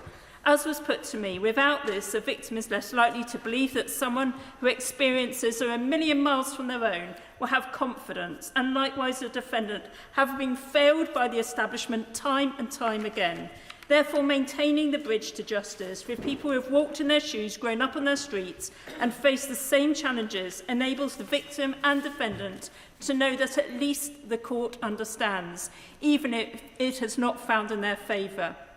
To be able to have your truth told to those who have come and to serve from your community on a jury, to know that the evidence will be deliberated well, upholds confidence in the courts and in justice. But to break this trust breaks justice and builds barriers. Justice must not only be done, but be seen and felt to be done. It is easy for ministers to get lost in the data and miss the purpose of justice, and I believe that it is this miscalculation that we wrestle with today. It is about who holds power and ultimately trusting that power. Andrew Cooper. Thank you, Madam Deputy Speaker. A foundational principle of our Constitution is that everyone is bound by and entitled to the benefit of the law, but the long-running crisis in our justice system has stretched that principle to breaking point. Other honourable and right honourable members have covered in depth the disastrous decisions from the previous government that has got us to this point. I would only add that on my visit to Chester Crown Court last month, they told me about a recent trial that had to finish at 3 p.m. each day because they could not get the light bulbs replaced in the court. Madam Deputy Speaker, the government has put in significant investment in court infrastructure, into legal aid and in uncapping sitting days, but it's clear that investment alone won't be enough to deal with this crisis. We also need to reform the system and make it fit for how criminal justice operates today. There are a raft of measures in this bill that will do that, as well as important reforms such as the removal of the presumption of contact. I intend to focus specifically on the proposals on the Crown Court bench division. Parliament has taken a view as to where the line should be between offences that should be disposed of by magistrates and which are at a different level of severity and jeopardy for the defendant as to require a full Crown Court trial with a jury. Elsewhere in our system, it's not unprecedented for serious matters to be decided by judge alone, such as in the family court. The question is whether the government has struck the correct balance in its proposals and whether there are sufficient safeguards for defendants. And on this, I want to make 2 points. In Sir Brian Levison's report, he intended that whilst the 3-year threshold in the presumption for whether a case should be allocated to the bench division, judicial discretion would be maintained for exceptional circumstances. It is not difficult to imagine of cases where the broader public interest will be best served through a jury trial. One wonders how the Colston 4 would have fared with a judge-only trial. The last word on where these cases should be tried should sit with a judge, having considered all of the arguments and nuances of the case in front of them. Secondly, Levison recommended that the bench division consist not only of a judge, but also 2 magistrates, and he did so to retain community involvement in the judgment, as well as addressing the diversity gap amongst the judiciary. The bill proposes to try by judge alone eliminates all community involvement from this class of defendant, treating them differently from those facing charges of both lesser and greater severity. The 2022 University of Manchester study into racial bias and the bench found that over half of respondents had witnessed one or more judges acting in a racially biased way towards a defendant in their judicial rulings, summing up, sentencing, bail, comments or directions. Now, I've listened very carefully to ministers' arguments on this, but I'm nevertheless concerned that significant risks remain. I intend to support the bill tonight. The bill contains important reforms to our criminal justice system, and it's essential we deal with the crisis that for too long has failed victims. But I also intend to continue to engage with ministers, and I look forward to my concerns being addressed as the bill progresses. Thank you. Thank you, Madam Deputy Speaker. I was recently contacted by a constituent who was raped more than 3 years ago. Her initial court date was set for February last year, more than 2 years after the offence. My constituent prepared for that day practically, mentally and emotionally, only for the hearing to be pushed back by 24 hours at the last minute. This happened 3 times in a row. 3 nights without sleep, 3 mornings of preparation, 3 days of reliving her trauma with no progress being made. And the case was then postponed again, this time for an entire year. She went through another 12 months of stress and uncertainty until January this year, hoping to close this painful chapter of her life, but once again, the date was pushed back, this time until November. All my constituent wants is to move on with her life and to receive the justice that she deserves. Our justice system is failing victims. It is delaying justice, and justice delayed is justice denied. My honourable friend... Yes, of course. I thank my honourable friend for giving way, and I really feel for his constituent in the case that he described. In Warwickshire, we had one of the worst records for police charging in cases of rape, and they've turned that around and now have one of the best records in the country. But does he agree with me that for the police to continue doing their work investigating the accused, we must have a court system that can support a fair and timely trial, and only then will we restore public trust in our justice system? I thank the honourable member for her question. Yes, these measures are all about getting that timely justice, and that is why I will be supporting the bill. This Labour government inherited a system on the brink of collapse, where cases like my constituents are all too common. We must all recognise that action is sorely needed, and I welcome this government's commitment to reform. I do want to thank Sir Brian Leveson for his detailed and thoughtful review, part one of which was completed last July, so this bill is not being rushed. And his reviews have played a significant role in shaping the reforms set out in this bill. I know that there are mixed opinions about the proposed changes to jury trials, but the independent review of the criminal courts was carried out because of the truly appalling backlog in our criminal justice system. I've heard of trials being listed in the most seriously affected courts into 2030. I heard this morning that victims are saying that waiting 3 years for their case to come to court was worse than the rape itself. Jury trials do take longer, and I would have preferred the government to have followed Sir Brian's recommendation of the creation of the new bench division, where we have a judge and 2 magistrates to try cases without a jury.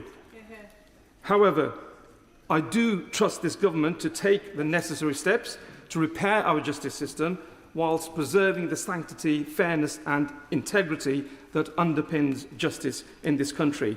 Any proportionate and appropriate amendments to the bill can be made at the committee stage. I also welcome the investment that this government has made into modernising our court system and trying to reduce the backlog whilst ensuring that victims do not face the unnecessary delays and the inefficient processes when seeking justice. Yes, of course. Thank the Honourable Gentleman for giving way. I recently visited Leeds Crown Court, where I saw the benefits of some of that investment in a victim support suite, which ensured those victims, particularly of violence against women and girls cases, were able to be safe and secure. Does he agree with me that it is both the investment and the reforms that we're considering today that are necessary to deliver swift and fair justice for victims? Absolutely. I've had discussions with Sir Brian Leveson on a number of occasions, and he does confirm that it's not just one particular measure that is going to achieve the reforms that we need. It's a number of measures, and the restriction in jury trials is just one particular measure. But we have to take all these measures together to achieve what we are trying to achieve. And I do also welcome the additional safeguards for victims in RASO cases, drawing on recommendations from the Law Commission. These new procedures will ensure that vulnerable victims of these horrific crimes are protected throughout the justice process, preventing further trauma and moving away from lines of questioning that perpetuate harmful rape myths and stereotypes. Yep. The backlog in our courts and the delays denying justice to victims do require bold and drastic action, and this is needed now. And I therefore welcome this government taking the concrete steps to address the crisis that we have inherited, and I will be supporting this bill, as I've already said. Although I've concentrated on jury trials, there are other measures in this bill which are also very welcome. The move away from the presumption of parental involvement in family courts, which has already been mentioned, and it will allow this government to put the best interests of children first. Madam Deputy Speaker, we do need drastic action, and we need to take this action now, and so I welcome all that the government is doing at this moment. Kim Johnson. Thank you, Madam Deputy Speaker. I want to start by saying that there's lots in this bill that I really do support, but restricting the right to jury trial is something I'm ideologically opposed to because it undermines the foundations of our democracy, and I've not seen any evidence to show that it will go anywhere near tackling the backlog proposed. Madam Deputy Speaker, our jury system may be centuries old, but is still fit for purpose today. Successive studies have shown that, on average, jury verdicts are not affected by ethnicity, including in cases with all-white juries. One stage in the criminal justice system where BAME groups do not face persistent disproportionality is when a jury reaches a verdict. And Madam Deputy Speaker, this is not my words. They're the words of the current Justice Secretary, written in the seminal 2017 review. And while these findings are nearly a decade old, the research by Cheryl Thomas on which these conclusions are based still hold true today. And this is the report. Oh, I'll give way. I thank my honourable friend for giving way. Does she not agree with me that now, having endured 14 years of Conservative government, would be the opportunity to implement the Lammy Review in full? I really appreciate my good friend's intervention, and I really do. It was a great piece of work, and I think there's some really great recommendations that will work, particularly in terms of joint enterprise. Currently, only 10% of Crown Court judges are from ethnic minority backgrounds and just 1% are black, a figure that has remained the same for a decade. And when we trust the police and criminal justice system remains chronically low among black communities, when we know that these systems produce disproportionate outcomes, particularly in relation to joint enterprise, why are we pouring yet more fuel on the fire? Absence of evidence is not evidence of absence, particularly when we all know that evidence exists, it's just being ignored. Madam Deputy Speaker, I know all of us in this chamber today recognise that the backlog needs to be tackled and victims given the swift justice that they deserve. A justice delayed is a justice denied, but we need evidence-based solutions focused on what is causing the backlogs. The introducer government says it will only be between 1% and 2% to put this perspective. This means that rape complainants and victims are currently waiting around a year for the case to be heard, may see their cases brought forward by a week at least. I was pleased to visit Liverpool Crown Court recently with the Criminal Bar Association just last month. I had the pleasure of hearing from Judge Andrew Menery, under whose leadership Liverpool Court can now proudly boast the lowest backlog in the country. His work in bringing together prosecution and defence teams to negotiate common-sense solutions to avoid cases needlessly going to court, speeding up access to justice for victims, ensuring fair outcomes for defendants, is a leading light in our country. And I'm pleased that the government are looking to outroll this. I know the Minister cares deeply about tackling racism in the justice system. He's been on record for decades trying to do exactly this. So I urge him to listen to the strength and breadth of feeling in the House today across the legal profession and across our country. Listen to the 3,000 signatories of the letter to the PM. Once this right is removed, we may never get it back again. Justice needs juries. Today we must defend them. Thank you. Pam Cox. Madam Deputy Speaker, the opposition has chosen to misrepresent this bill. That's their choice, but it does the delivery of justice in this country no favours. That misrepresentation has centred on one of its many provisions, the proposed changes to mode of trial. Madam Deputy Speaker, this bill does not abolish jury trials. What it does do is move some cases to the magistrates' courts, introduce bench trials for certain other cases, and introduce reforms to either-way proceedings. If implemented, the bill will mean that the accused in those either-way cases will no longer have the ability to overrule the decision of a magistrates' court about mode of trial, namely where their trial should be held. I just want to offer a different perspective on this one. The current right to elect for a jury trial is not an ancient right. Rather, we could think of it as an anomaly, a legal practice created in the 1850s that survived reforms in the 1970s, and a practice that court modernisers have been calling to be closed down for decades. I focus on the history because it's very important for us to be aware of how others before us have used democratic processes to enact judicial reform in the public interest. In 2001, Lord Justice Auld noted that our system is probably unique in that a large range of offences, the accused, not the court, decides how and where he is to be tried. And Lord Auld recommended that this element be abolished. But this is the system that the opposition are currently defending. And when they defend that anomaly, they're delaying justice and undermining victims. If we look at the numbers, last year, more than 4,000 defendants opted for a jury trial. The Magistrates Association reported to the Justice Select Committee that some will have done so in the hope that the resulting delay would deter victims from continuing. We know that many stopped prosecutions are caused by victims dropping out, demoralised, defeated, denied justice. This bill turns that dreadful situation around through its whole package of measures, but in part by ending the either-way anomaly. Madam Deputy Speaker, this bill preserves jury trials for the most serious cases. If it didn't, I would not be supporting it. It also allows those presiding over a bench trial to reallocate the case to a jury trial if new evidence emerges to suggest that the defendant might receive a sentence of more than 3 years. And that's an important point that's been overlooked so far in this debate. There's more I would say about the other packages of measures that are introduced here. There's more I would say about the desperate need to do more for sexual offence victims, to fast-track those RASO courts, for example. I would love us to do that at pace. But we have a once-in-a-generation chance to improve our courts. Let's take that chance today. Yeah. The hack. Deputy Speaker, we've heard many moving speeches today, and I have to pay tribute to the member for Warrington North and Bolsover for their personal experience. Jury trials are a really important mechanism in the British legal system and should not be taken for granted. So I wanted to share my experience.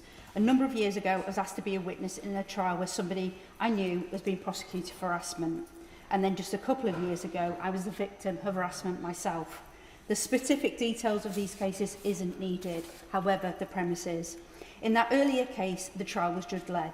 Whilst inexperienced, I felt it was an environment where the judge and the legal representatives worked hard to ensure both sides of the case were examined and presented as openly as possible.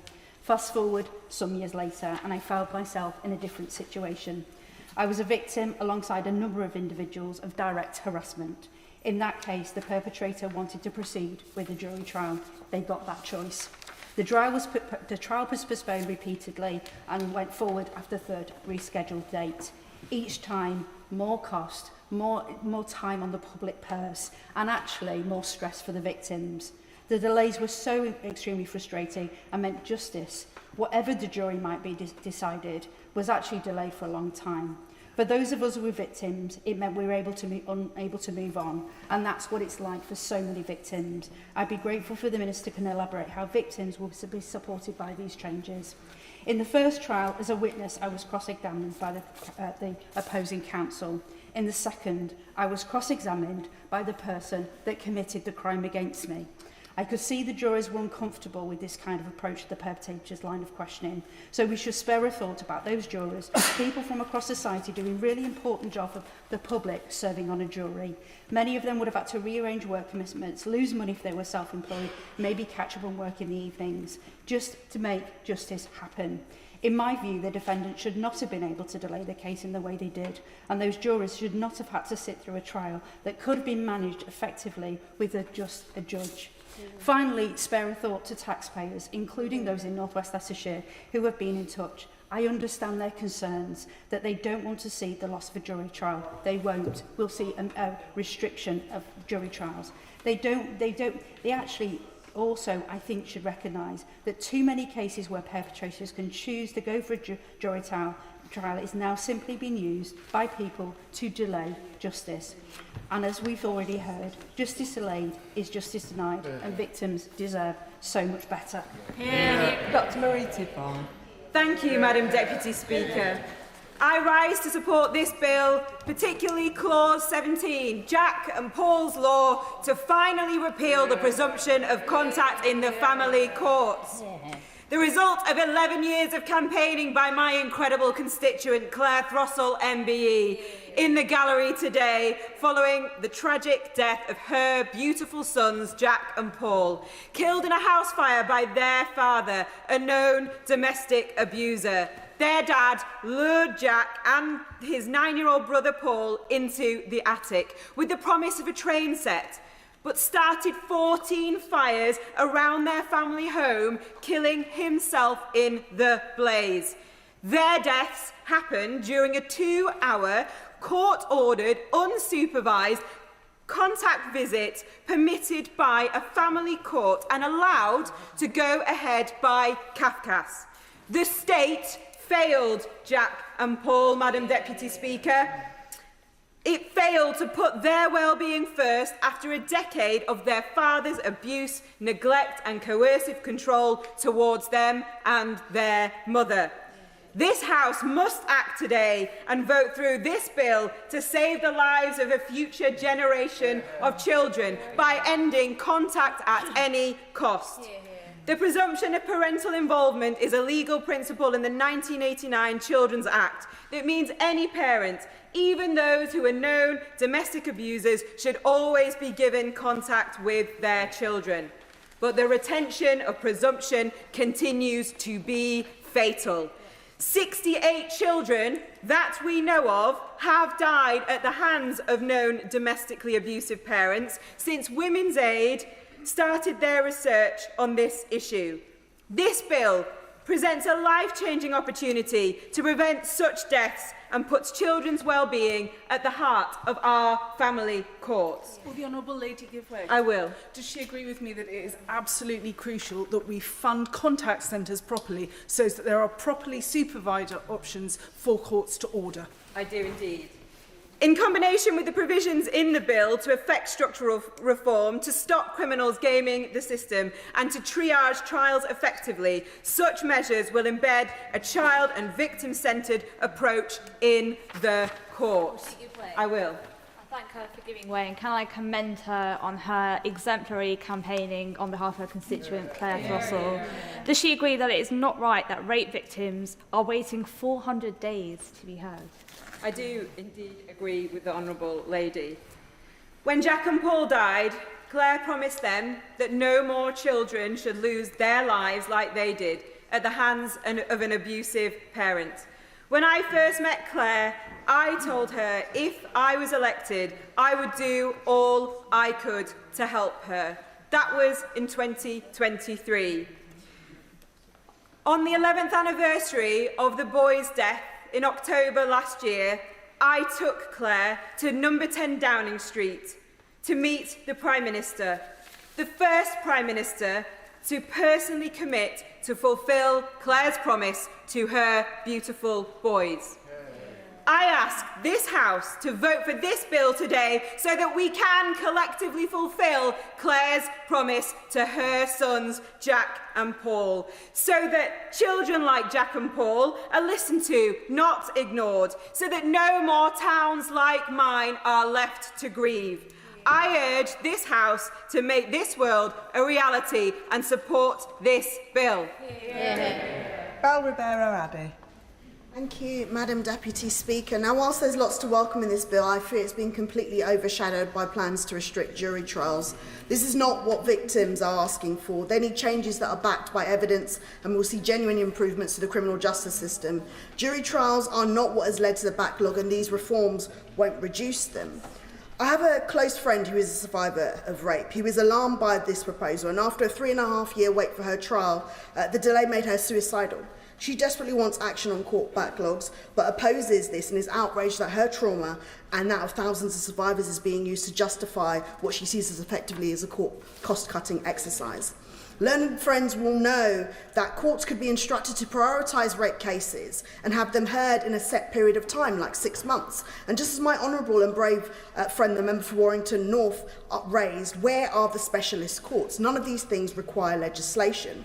We need to address the backlog in our criminal courts, but any steps taken should never jeopardise equality or access to justice. My good friend give way on that point. Yes, I will. My good friend talks about equality and not jeopardising it. Does she agree with me that more needs to be done in terms of recruiting more people from diverse communities to ensure that our systems are far more diverse and represent the communities in which it serves?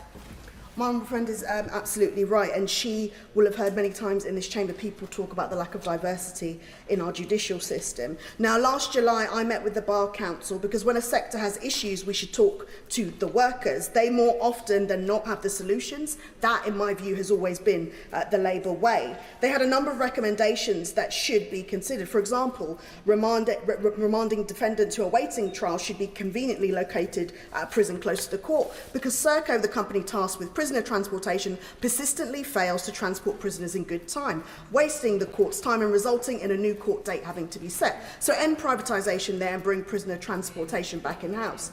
providing greater flexibility for hearings and allowing virtual courts so that more cases are heard, permitting all available judges, including judges who have retired but are below the age of 75, to sit as many days as they are available, investing in more court staff and support, and listing trials from Monday to Thursday so all short matters are dealt with on one day, namely Friday, minimising disruption for all other court users such as jurors, witnesses and defendants. These are all simple changes which would significantly maximise sittings whilst preserving the basic foundations of our criminal justice system.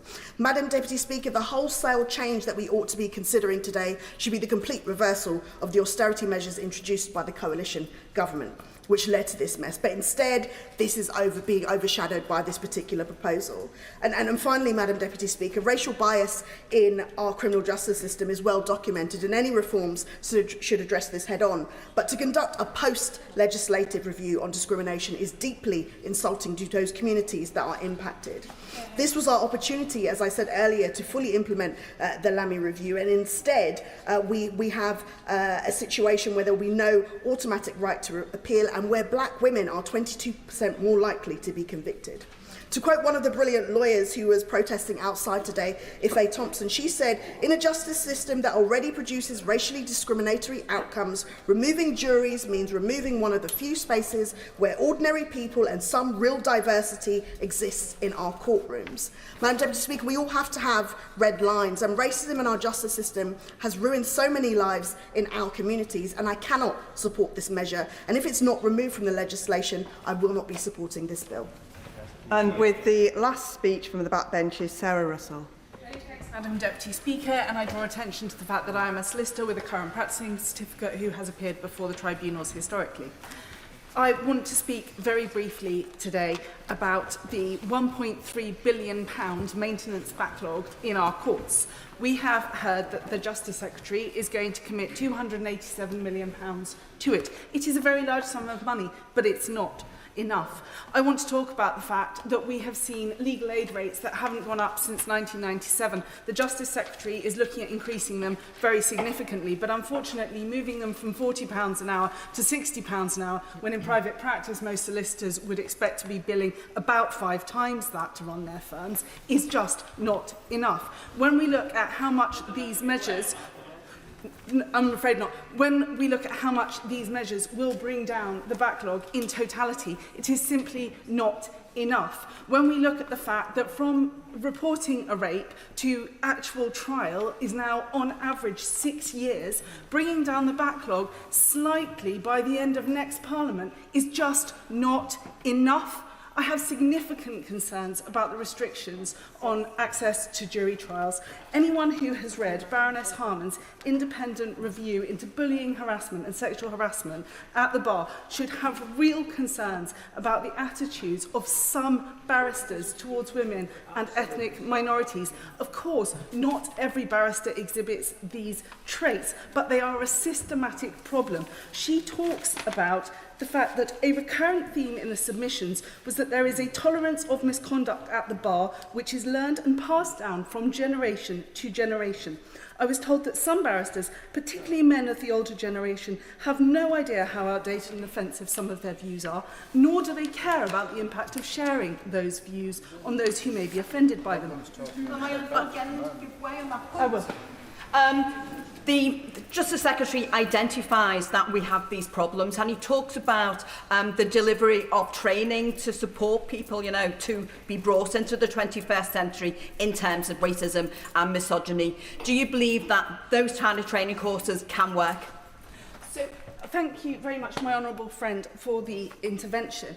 Obviously, not everyone is exhibiting these traits, and of course, training can help. But my understanding, anecdotally, is that substantial numbers of members of the judiciary are currently not up to date with the training requirements that they already have. So I welcome hearing more from the Lord Chief Justice about exactly how those training programmes will be developed, brought forward and made mandatory in a way that is effective.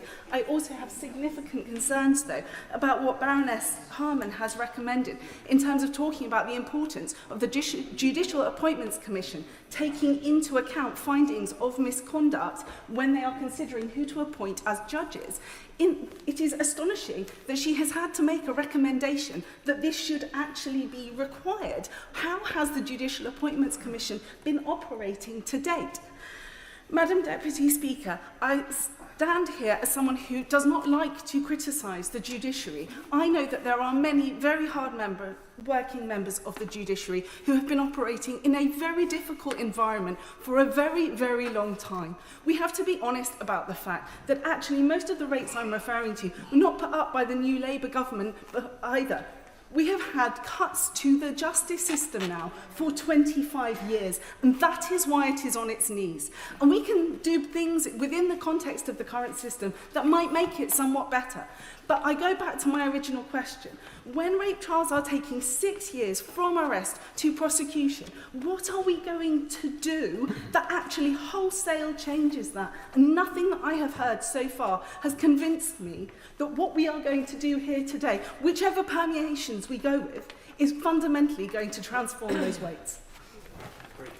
Shadow Minister Kieran Murray. Thank you, Madam Deputy Speaker, and it's been a positive debate, I think, in terms of the exchange of ideas, and I think there's been some fantastic contributions. I want to pay particular tribute to the member for Bolsover and the member for Warrington North for the very personal way in which they made their cases. And I think there's consensus today that for victims, the current weights are terrible. They're an experience that they shouldn't have to go through. Not only is it damaging for them as individuals, some of them drop out as a result, and we see potential perpetrators who would have been found guilty walking away and escaping justice. And indeed, not yet, and indeed defendants who would be found innocent having to wait too long to have the accusations over their head removed. But we must have a serious discussion about why, and I think it's disappointing for those that sought to lay forward a credible analysis about what happened, that the Minister and most of the Labour MPs didn't even mention the word COVID once. Because in reality, the backlogs in the Crown Court prior to COVID were lower under this government than we inherited from the previous government. But it's fair to say that there's been acceptance that for many years, 25 years as the member before me just said, there hasn't been sufficient political attention paid to our justice system. The question is, what do we do about it? And there's no single answer to that question because there is no single problem. There are a whole variety of things that we see in our justice system that are going wrong. Late pleas because of insufficient early advice, faulty courtrooms, lack of reports from probation services, problems with prison transport, all of these and others cause these delays and these issues. But the central recommendation of the Leveson report was for more sitting days, 130,000 sitting days, and that will require more venues, more court staff, more prosecution staff, more solicitors and more barristers. But there are simpler things that we can do ahead of that, as I've mentioned, and we need look no further than Liverpool Crown Court under the leadership of Andrew Menery. When the average nationally for a wait from charge to trial is 321 days, that court manages 206 days. As far as I'm aware, the Justice Minister and none of his team have been to visit that court to speak to that judge and hear how he does that. In one way, he achieves it through the use of early guilty pleas. Nationally, we lose court time because on the day of a trial, too many people, in fact 31% of people, plead guilty on the day. In Liverpool, that's just 6%. That isn't bold reforms, that isn't things that allow a Secretary of State to give a grand speech and consider himself a great reformer. It's just the hard work, or as one member pointed out, pretty boring stuff that gets the job done. And these reforms, actually, as the member for Warrington North and Walthamstow pointed out, will not only not achieve what they claim to, but will be an overbearing, destructive distraction for that sort of hard work. And what will it gain them? Certainly not what they claim in the impact assessment, which is full of assumptions and fantasies, and certainly not anything like what you might describe as modelling. It wants us to believe that 24,000 Crown Court days will be simply converted into 8,500 magistrate days, without any evidence for that claim. It wants us to believe that trials without juries will be 20% shorter, without any evidence to support that claim. I will. The Shadow Minister seen the statement from the IFG today, which has backed the government's modelling on this and overturned their previous position, and maybe you might want to reflect that in his comments. wonder if he actually read the entire statement, because what they actually said was that the modelling relies on several assumptions, some of which are highly uncertain. Did he read that particular part of the IFG statement? I don't think he did, because they claim only 2% reductions in trial time as a result of these reforms. And what are we being asked? What are we being asked to give up? We're being asked to give up 800 years of English legal history, a sledgehammer to the cornerstone and fundamental rights that we see before them, for thousands of people accused who risk spending years in prison, losing their livelihood, losing their families, losing their homes, not being able to ask that simple request of having a forum of their peers make that decision. A part of the justice system that is trusted and supported more than any other, which is perhaps why it's being so robustly defended by those within it, with just today thousands of retired judges and retired and working legal professionals asking the Secretary of State to think again. And what has the government's response to this been? To denigrate the role of jury trials as a result. We have the appalling sight of the Lord Chancellor comparing 3 years in prison to the scrape of your knee. We had the Courts Minister saying that an offence of sexual assault, which could be considered either way at the moment, as not a serious offence, an accusation that, if proven, would lose you your livelihood. It's shameful and desperate stuff from a desperate government. And of course, what did the Prime Minister say in contrast? He said the right to trial by jury is an important factor in the delicate balance between the power of the state and the freedom of the individual. The further it's restricted, the greater the imbalance. And now he asks us to upend that balance in a historically unprecedented way. But of course, we can talk about the facts and figures, as woeful and as thin as they have been. At the end of the day, these deep decisions come from political instinct, a deep sense of what is right and wrong. That's not a shallow thing. That's based on knowledge and years of experience, the sort that the member for Kingston upon Hull East has and the member for Torridge and Tavistock has, that tells them before they saw the figures that this was not going to work, and have been proven right by the figures themselves. But is it any surprise that this Prime Minister doesn't understand that? Because we've seen time and time again, one thing he is absolutely devoid of is any sort of deep political instinct. His only instinct is how to chop and change his mind as it suits him on any one particular day. No wonder he has been more than any other Prime Minister in recent history an agent of the civil service. He's forgotten the golden rule that civil servants advise and ministers decide. And we have decided on this side. We have decided, yes, to more resources, efficiency, the hard work of getting things done, but no, absolutely no, to eroding a fundamental right, to more overbearing state power, no to gutting and scouring away the mechanism by which all of us watch the watchman, with the Courts Minister telling us all it's on a point of political principle, not the argument members have here made about it being as a matter of necessity and resource. Too often, members opposite have said yes to a Prime Minister they should have said no to. They have an opportunity tonight to say no when it counts, to say no to this Prime Minister. Let's hope they have the courage to do so. Minister. Thank you, Madam Deputy Speaker. It is my pleasure to deliver the closing speech for this second reading of the Courts and Tribunals Bill. I want to start by thanking Right Honourable and Honourable members for all their contributions. A consensus has broken out across this chamber. A consensus that the acute backlogs in our criminal courts represent an injustice. That a record and rising backlog of 80,000 cases, behind each and every one of those cases, a victim, somebody accused of a crime, lives put on hold, immiserated by the fact that we are seeing today trials listed into 2030. So consensus has broken out that we cannot sit idly by and do nothing. We have to act based on pragmatism and what works, and on principle, on fairness, ensuring that every citizen in this country has the right to a fair trial. Because, Madam Deputy Speaker, waiting years for justice, whether you are a defendant or a victim, is unfair, deeply unfair, where victims' lives are put on hold, where witnesses' memories fade, where they're pulling out of trials, allowing perpetrators to walk away. That is not justice at all. That is what we mean when we say justice delayed means justice denied. And so we have to act. How do we frame these principles? We make a choice. And the choice is this. Traditionally speaking, our justice system has had two central parties. On the one hand, the prosecution. On the other hand, the defence. With victims hardly having all but a walk-on part. That changes because this bill and the measures surrounding it place victims at their heart. And I want to pay tribute to them today.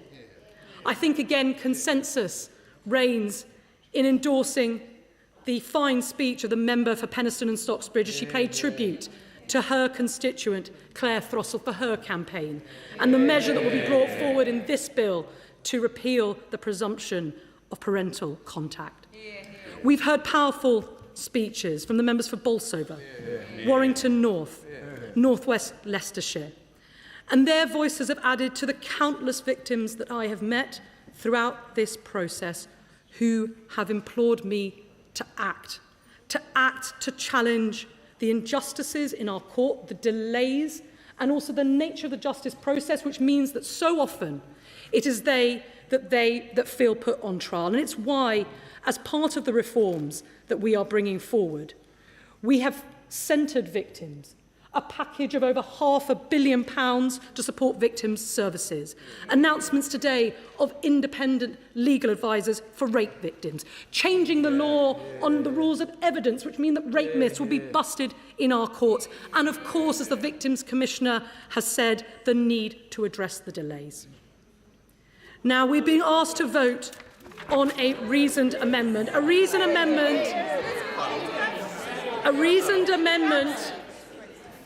amendment that, before I turn to the remarks made by other members, by the Honourable Member for West Suffolk.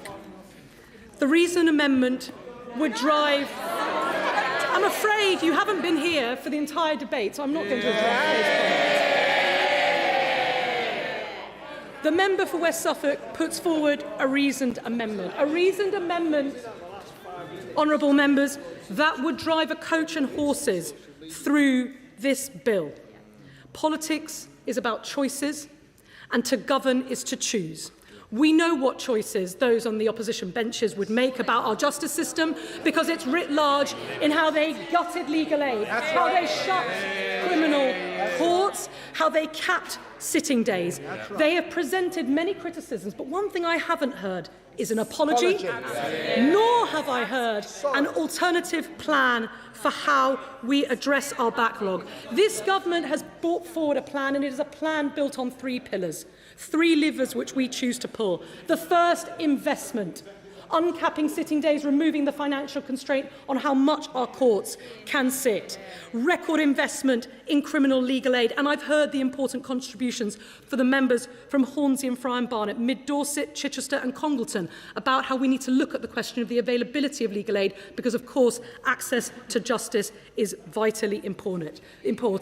The second lever, modernisation. Many members across this House have pointed to the wasted time in our inefficient and broken court system, the time it's taking to bring prisoners to court, empty courtrooms because of the disrepair into which we are now investing, problems with listing and how we adopt best practice from successful courts such as Liverpool. These are all valuable suggestions, and they are all suggestions that, as the Deputy Prime Minister said in his vision speech last week, we are taking forward because we've got to pull every lever. But the conclusions of the independent review of criminal courts led by Sir Brian Leveson were clear. Investment and efficiency alone will make a dent, but it will not bring down the backlogs. We have to bring forward structural reforms to alleviate the growing pressures on our Crown Court. Now, that's not simply the cause of COVID. It's not simply the cause of lack of investment. These are long-term changes in our criminal justice system that have been coming down the track for decades now. Crown Court trials take twice as long now as they did 20 years ago. Police are making more arrests, and it's right that we have more procedural protections. All of this means that our system is creaking under the demand, and the modelling that we have put forward demonstrates that. Of course, the way that we are going to bring about transformation is through people. the brilliant people who work every day in our criminal justice system, and I am grateful to the members for Amber Valley, for Forest of Dean and Doncaster Central, from the CPS, the police, the prison staff, the barristers, defence and prosecution who power our criminal justice system, because we will need you. We'll also need, as many have pointed out, our magistrates, and I commend the members for Cramlington and Killingsworth, Corby and East Northamptonshire. All of whom have demonstrated how magistrates will power our system. These are lay justices. I will give way, but I'm mindful of the time, and I do have to wrap up on time, so I'll give way to my honourable friend. Now, but will she just take away one point that I made and others made, that people of good character should have an absolute right to a jury trial? Just don't answer now, but will she at least consider that point? Well, what I want to say to him in answer to that, I won't answer now, but what I will say is this. There needs to be equality before the law, irrespective of background. And actually, this brings me to a point raised by the member for Solihull West about rushing. We are not rushing. This bill, as is seen in the vibrant debate we've had today, will receive ample scrutiny. And I've taken on board the suggestions from right across the House, whether it's the member for Pembrokeshire, his idea about district judges, whether it's my honourable friend for Kingston upon Hull East, because we engage in constructive dialogue to strengthen this bill. One of the most important ways in which we will do that is, as the Deputy Prime Minister has committed to, a review focused primarily on the racial disparities and the inequalities in our system. I'm not here to defend the status quo. We know that for too long, marginalised communities, working class communities, racial minorities, and I won't give way because I've got a lot of comments to cover, but those representing those communities have been vocal in this debate. And we hear you. And it's why we'll be bringing forward a review at committee stage. And I want to pay tribute to the contributions for the member for Birmingham Erdington, Sheffield Central, Bradford West and East, York Central, Poplar, Liverpool Riverside. One of the things that came through in their comments is the importance not just of justice being done, but justice being seen to be done. The justice system that we reform needs to command the confidence of communities, and we will work constructively to ensure that the review that we put on the face of this bill will do just that.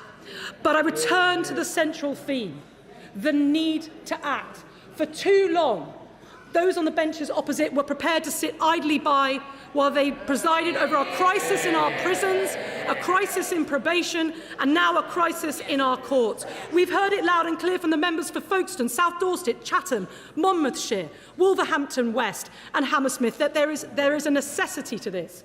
There is a necessity to act. As Sir Brian Leveson himself said, if not this plan, then what? And if not now, then when? Politics is about choices, Madam Deputy Speaker. This side of the House and this government, we choose modernisation over tradition, we choose investment over decline, and we choose to put victims and communities first in a transformed, modernised justice system in which our public and our citizenry can have confidence. Order. The original question was that the bill be now read a second time, since when an amendment has been proposed as on the order paper. The question is that the amendment be made. As many as are of that opinion say aye. Aye. Of the contrary, no. No! Division, clear the lobby.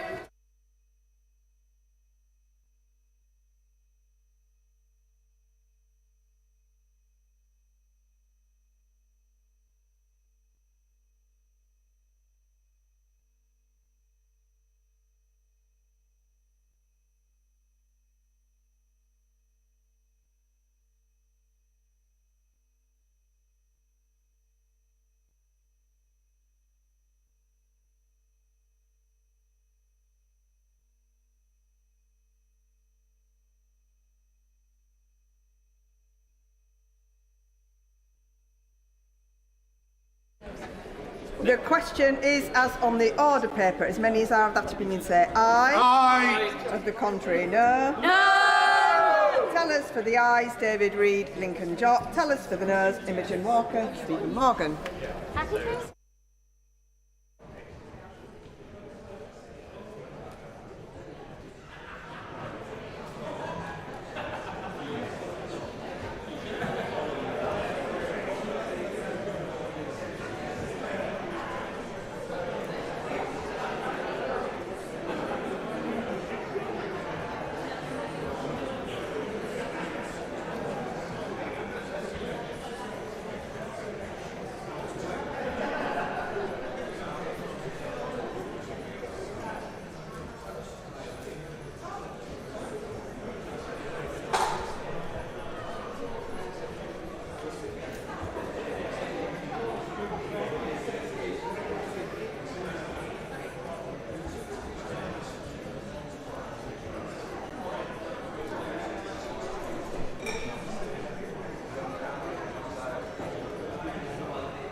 is an important moment, both because of the changes the government are trying to put through and also what it means for Keir Starmer. So it's a big moment. The pictures that you're looking at the moment are MPs in the middle of the voting process. There are a couple of votes tonight. This one is actually on a Tory amendment, and then we'll get the vote on the main legislation. It's called the Courts and Tribunals Bill. And what it's doing the purpose of this bill is to try and reduce the extraordinary backlog that has built up, not just because of COVID, but because of pressures on the court system more generally. The court system is one of those bits that's been quite squeezed over the last decade or so when it comes to funding, and Crown Courts in particular have seen a big increase. And so this government didn't in the manifesto suggest ways of addressing this, but subsequent that have come up with some pretty significant changes. And what they essentially want to do is limit and roll back jury trials.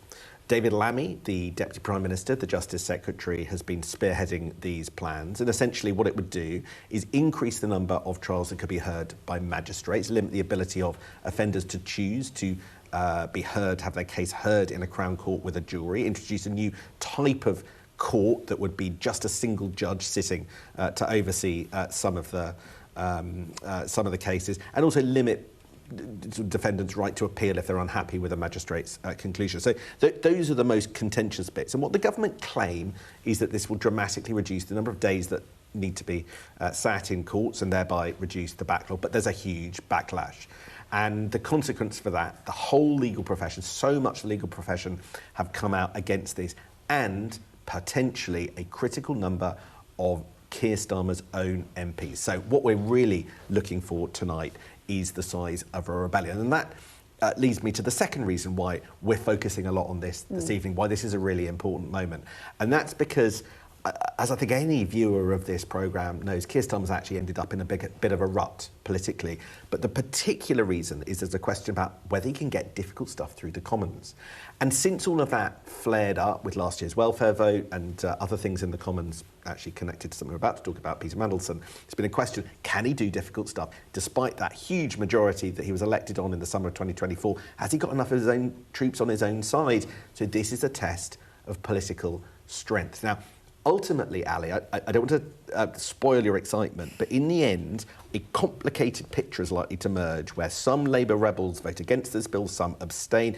We are under no circumstances expecting the government to be defeated in tonight's legislation. That does not, by any stretch of the imagination, mean that they are out of the woods. The scale not only of the rebellion, but also of the abstentions will tell us whether the government is going to be able to force through these incredibly controversial plans, or whether he's going to have to bow to his backbenchers and curb some of the plans that David Lammy has announced. So jeopardy delayed, potentially.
numerically the number of Labour MPs voting against today may only be in the 20 to 30 margin.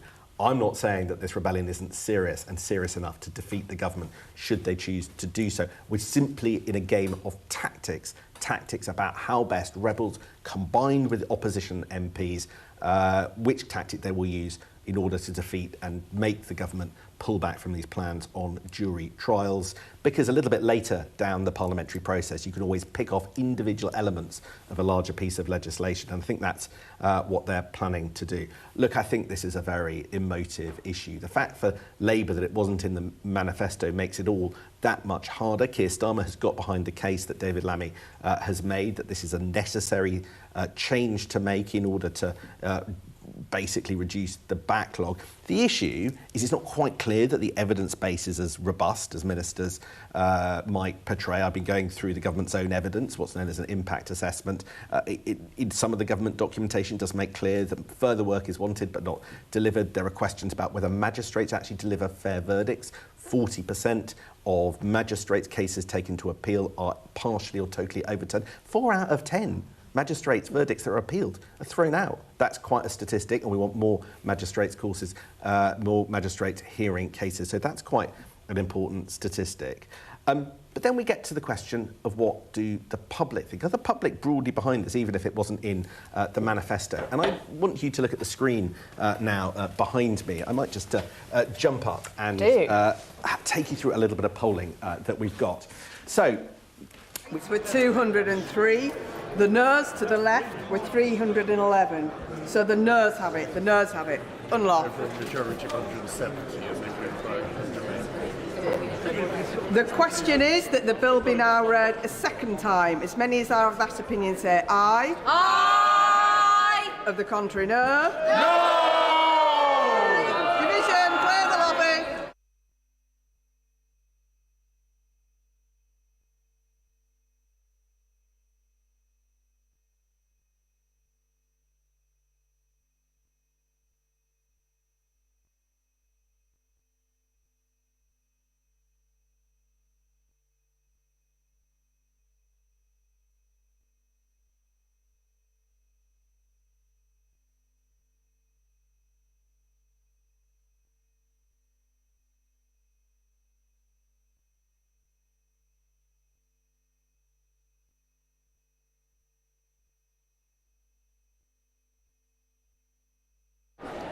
The question is, as on the order paper, as many as are of that opinion say aye. Aye. Of the contrary, no. No. Tellers for the ayes, Imogen Walker, Stephen Morgan. Tellers for the noes, David Reid, Lincoln Jock.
We have been told that if we have concerns about this bill, it is because we have not been raped or because we don't care enough for rape victims. The opposite is true in my case. It is because I have been raped that I'm as passionate as I am about what it means for a justice system to be truly victim-focused. It is because I have endured every indignity that our broken criminal justice system could mete out that I care what kind of reform will actually deliver justice for survivors and victims of crime more widely. And you could hear Ali, the emotion in her voice, completely understandably a matter of great sensitivity and personal importance to her. In the last few moments, we've had the numbers for the first vote. So what happens is that a Tory amendment is voted on before the main bill, and 203 MPs voted for the Tory amendment, 311 voted against. I just want to explain what that means. The critical figure is the number that voted against, and we think only Labour MPs will have voted against the Tory amendment. There are 404 Labour MPs, and 311 of them voted no. So there's a big question about where that 93 of them have gone, and some will be against the bill, some will be abstaining, some will just simply not be in the chamber, and that's the area that we're most focused on at the moment. At the end of the day, it was a Tory amendment, and the government are never going to agree with that. But let's hear from the Shadow Justice Secretary, Nick Timothy, who was making the Tory case about why they think the justice proposals and the plans to curb jury trials are the wrong ones. The Justice Secretary says this is about efficiency and protecting the rule of law. But that is nonsense. According to the government's own impact assessment, reducing jury trials will cut the Crown Court workload by around 3.5%. But even that number, as I will explain, is wrong. According to the Institute for Government, this bill will reduce the Crown Court workload by only 1 or 2%. In other words, rape victims who are waiting for a year for their case to be heard at present would have their cases heard just 1 week earlier.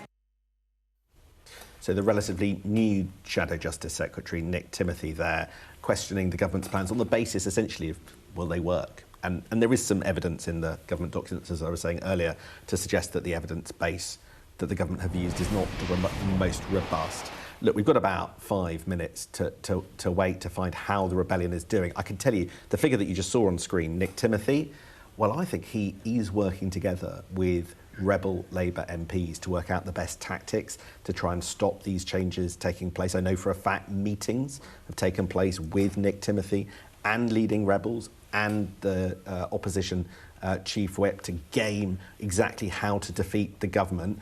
All of this is going to come to a head, not tonight. We'll get a good idea of whether the government might lose tonight, but will come to a head properly after this bill's gone through a few more parliamentary stages, what's known as report stage, where you can pick off individual measures. I think that's when you might see the strength of the rebels. But that will happen. Oh, hold on, I'm going to pause you there. Let's have a listen. 304. The noes to the left, 203. That is a bit embarrassing. The ayes to the right were 304, the noes to the left 203. So the ayes have it, the ayes have it. Unlocked. OK, there we go, Sam. It has passed. The ayes 304, the noes 203. OK, this is a much more significant result than I was initially expecting. Now, you're going to have to give us about 10 minutes to go through the numbers. The lists of how MPs voted or didn't vote are coming out very soon. But the thing that leaps out from the page is that 304 MPs voted in favour of this legislation. Now, I think I'm only aware of Labour MPs who are backing this. I don't think any member of an opposing party backs this. And there are 404 Labour MPs. So the question there is what happened to the rest of them. Now, there will be some rebels in that. Some people will have voted with the opposition, and I was speculating 20 to 30 before now. But clearly a lot of MPs, there are a lot more than 20 to 30 people not voting through the government lobby tonight. We want to know how many, why, And I think that there is an urgent job for the whips, both to work out what happened and to be honest, explain. Because I think if there's a clear signal sent tonight from what happened in the division lobbies, then it's not clear what will happen with this. Just give us 10 minutes to work through it. The government, the Commons produced the voting lists pretty quickly. We'll bring you all of the information as we get it. Yeah, it's tricky because we're talking about this right as it's happened, but analysis from our team suggests that 7 Labour MPs voted for the Tory amendment. That's quite interesting, isn't it? That's quite something, and a sign of just how angry some people are. I don't think that'll be anything like the bulk of people who even voted against it. The lead rebel, Carl Termner, a Labour MP, veteran Labour MP, inherited John Prescott's seat. Hopefully we're going to speak to him later. Hope so too. He's a colourful character, as we're about to find out. He announced on social media that he would be abstaining today, so that doesn't put him in the category of voting against the legislation or voting for the Tory amendment. So that's quite a radical position that 7 Labour MPs have adopted, not one that the Labour Chief Whip or Number 10 would ever want to see, but there they are, they're going through the voting lobbies the wrong way. It's the first bit of massive legislation that Keir Starmer's tried to get through in quite a while. And it's been a tricky few months. And it's been a tricky few months. Let's see these numbers as they start spreading out very shortly.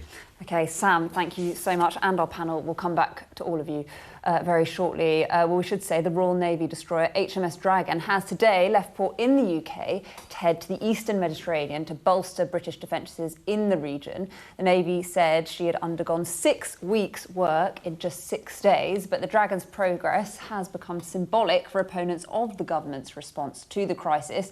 Critics said the ship had been slow to leave following a drone attack which hit RAF Akrotiri in Cyprus. Other European nations have already sent their own ships to the region. Well, here is our security and defence editor, Deborah Haynes.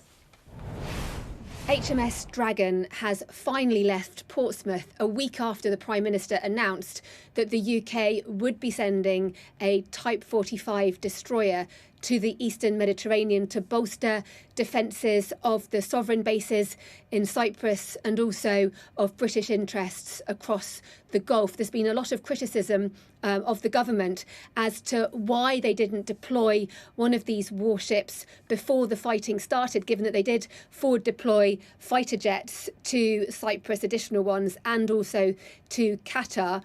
And then there's been questions as to why HMS Dragon wasn't ready to go immediately as soon as the decision was taken. But the Ministry of Defence has pointed out that actually the scrambling of this warship to move as rapidly as it did was actually a pretty impressive feat. The ship itself, it's described as one of the most capable air defence warships in the world. It can fire, I think it's 8 missiles in under 10 seconds, and it can actually direct 16 of these missiles onto enemy targets at the same time.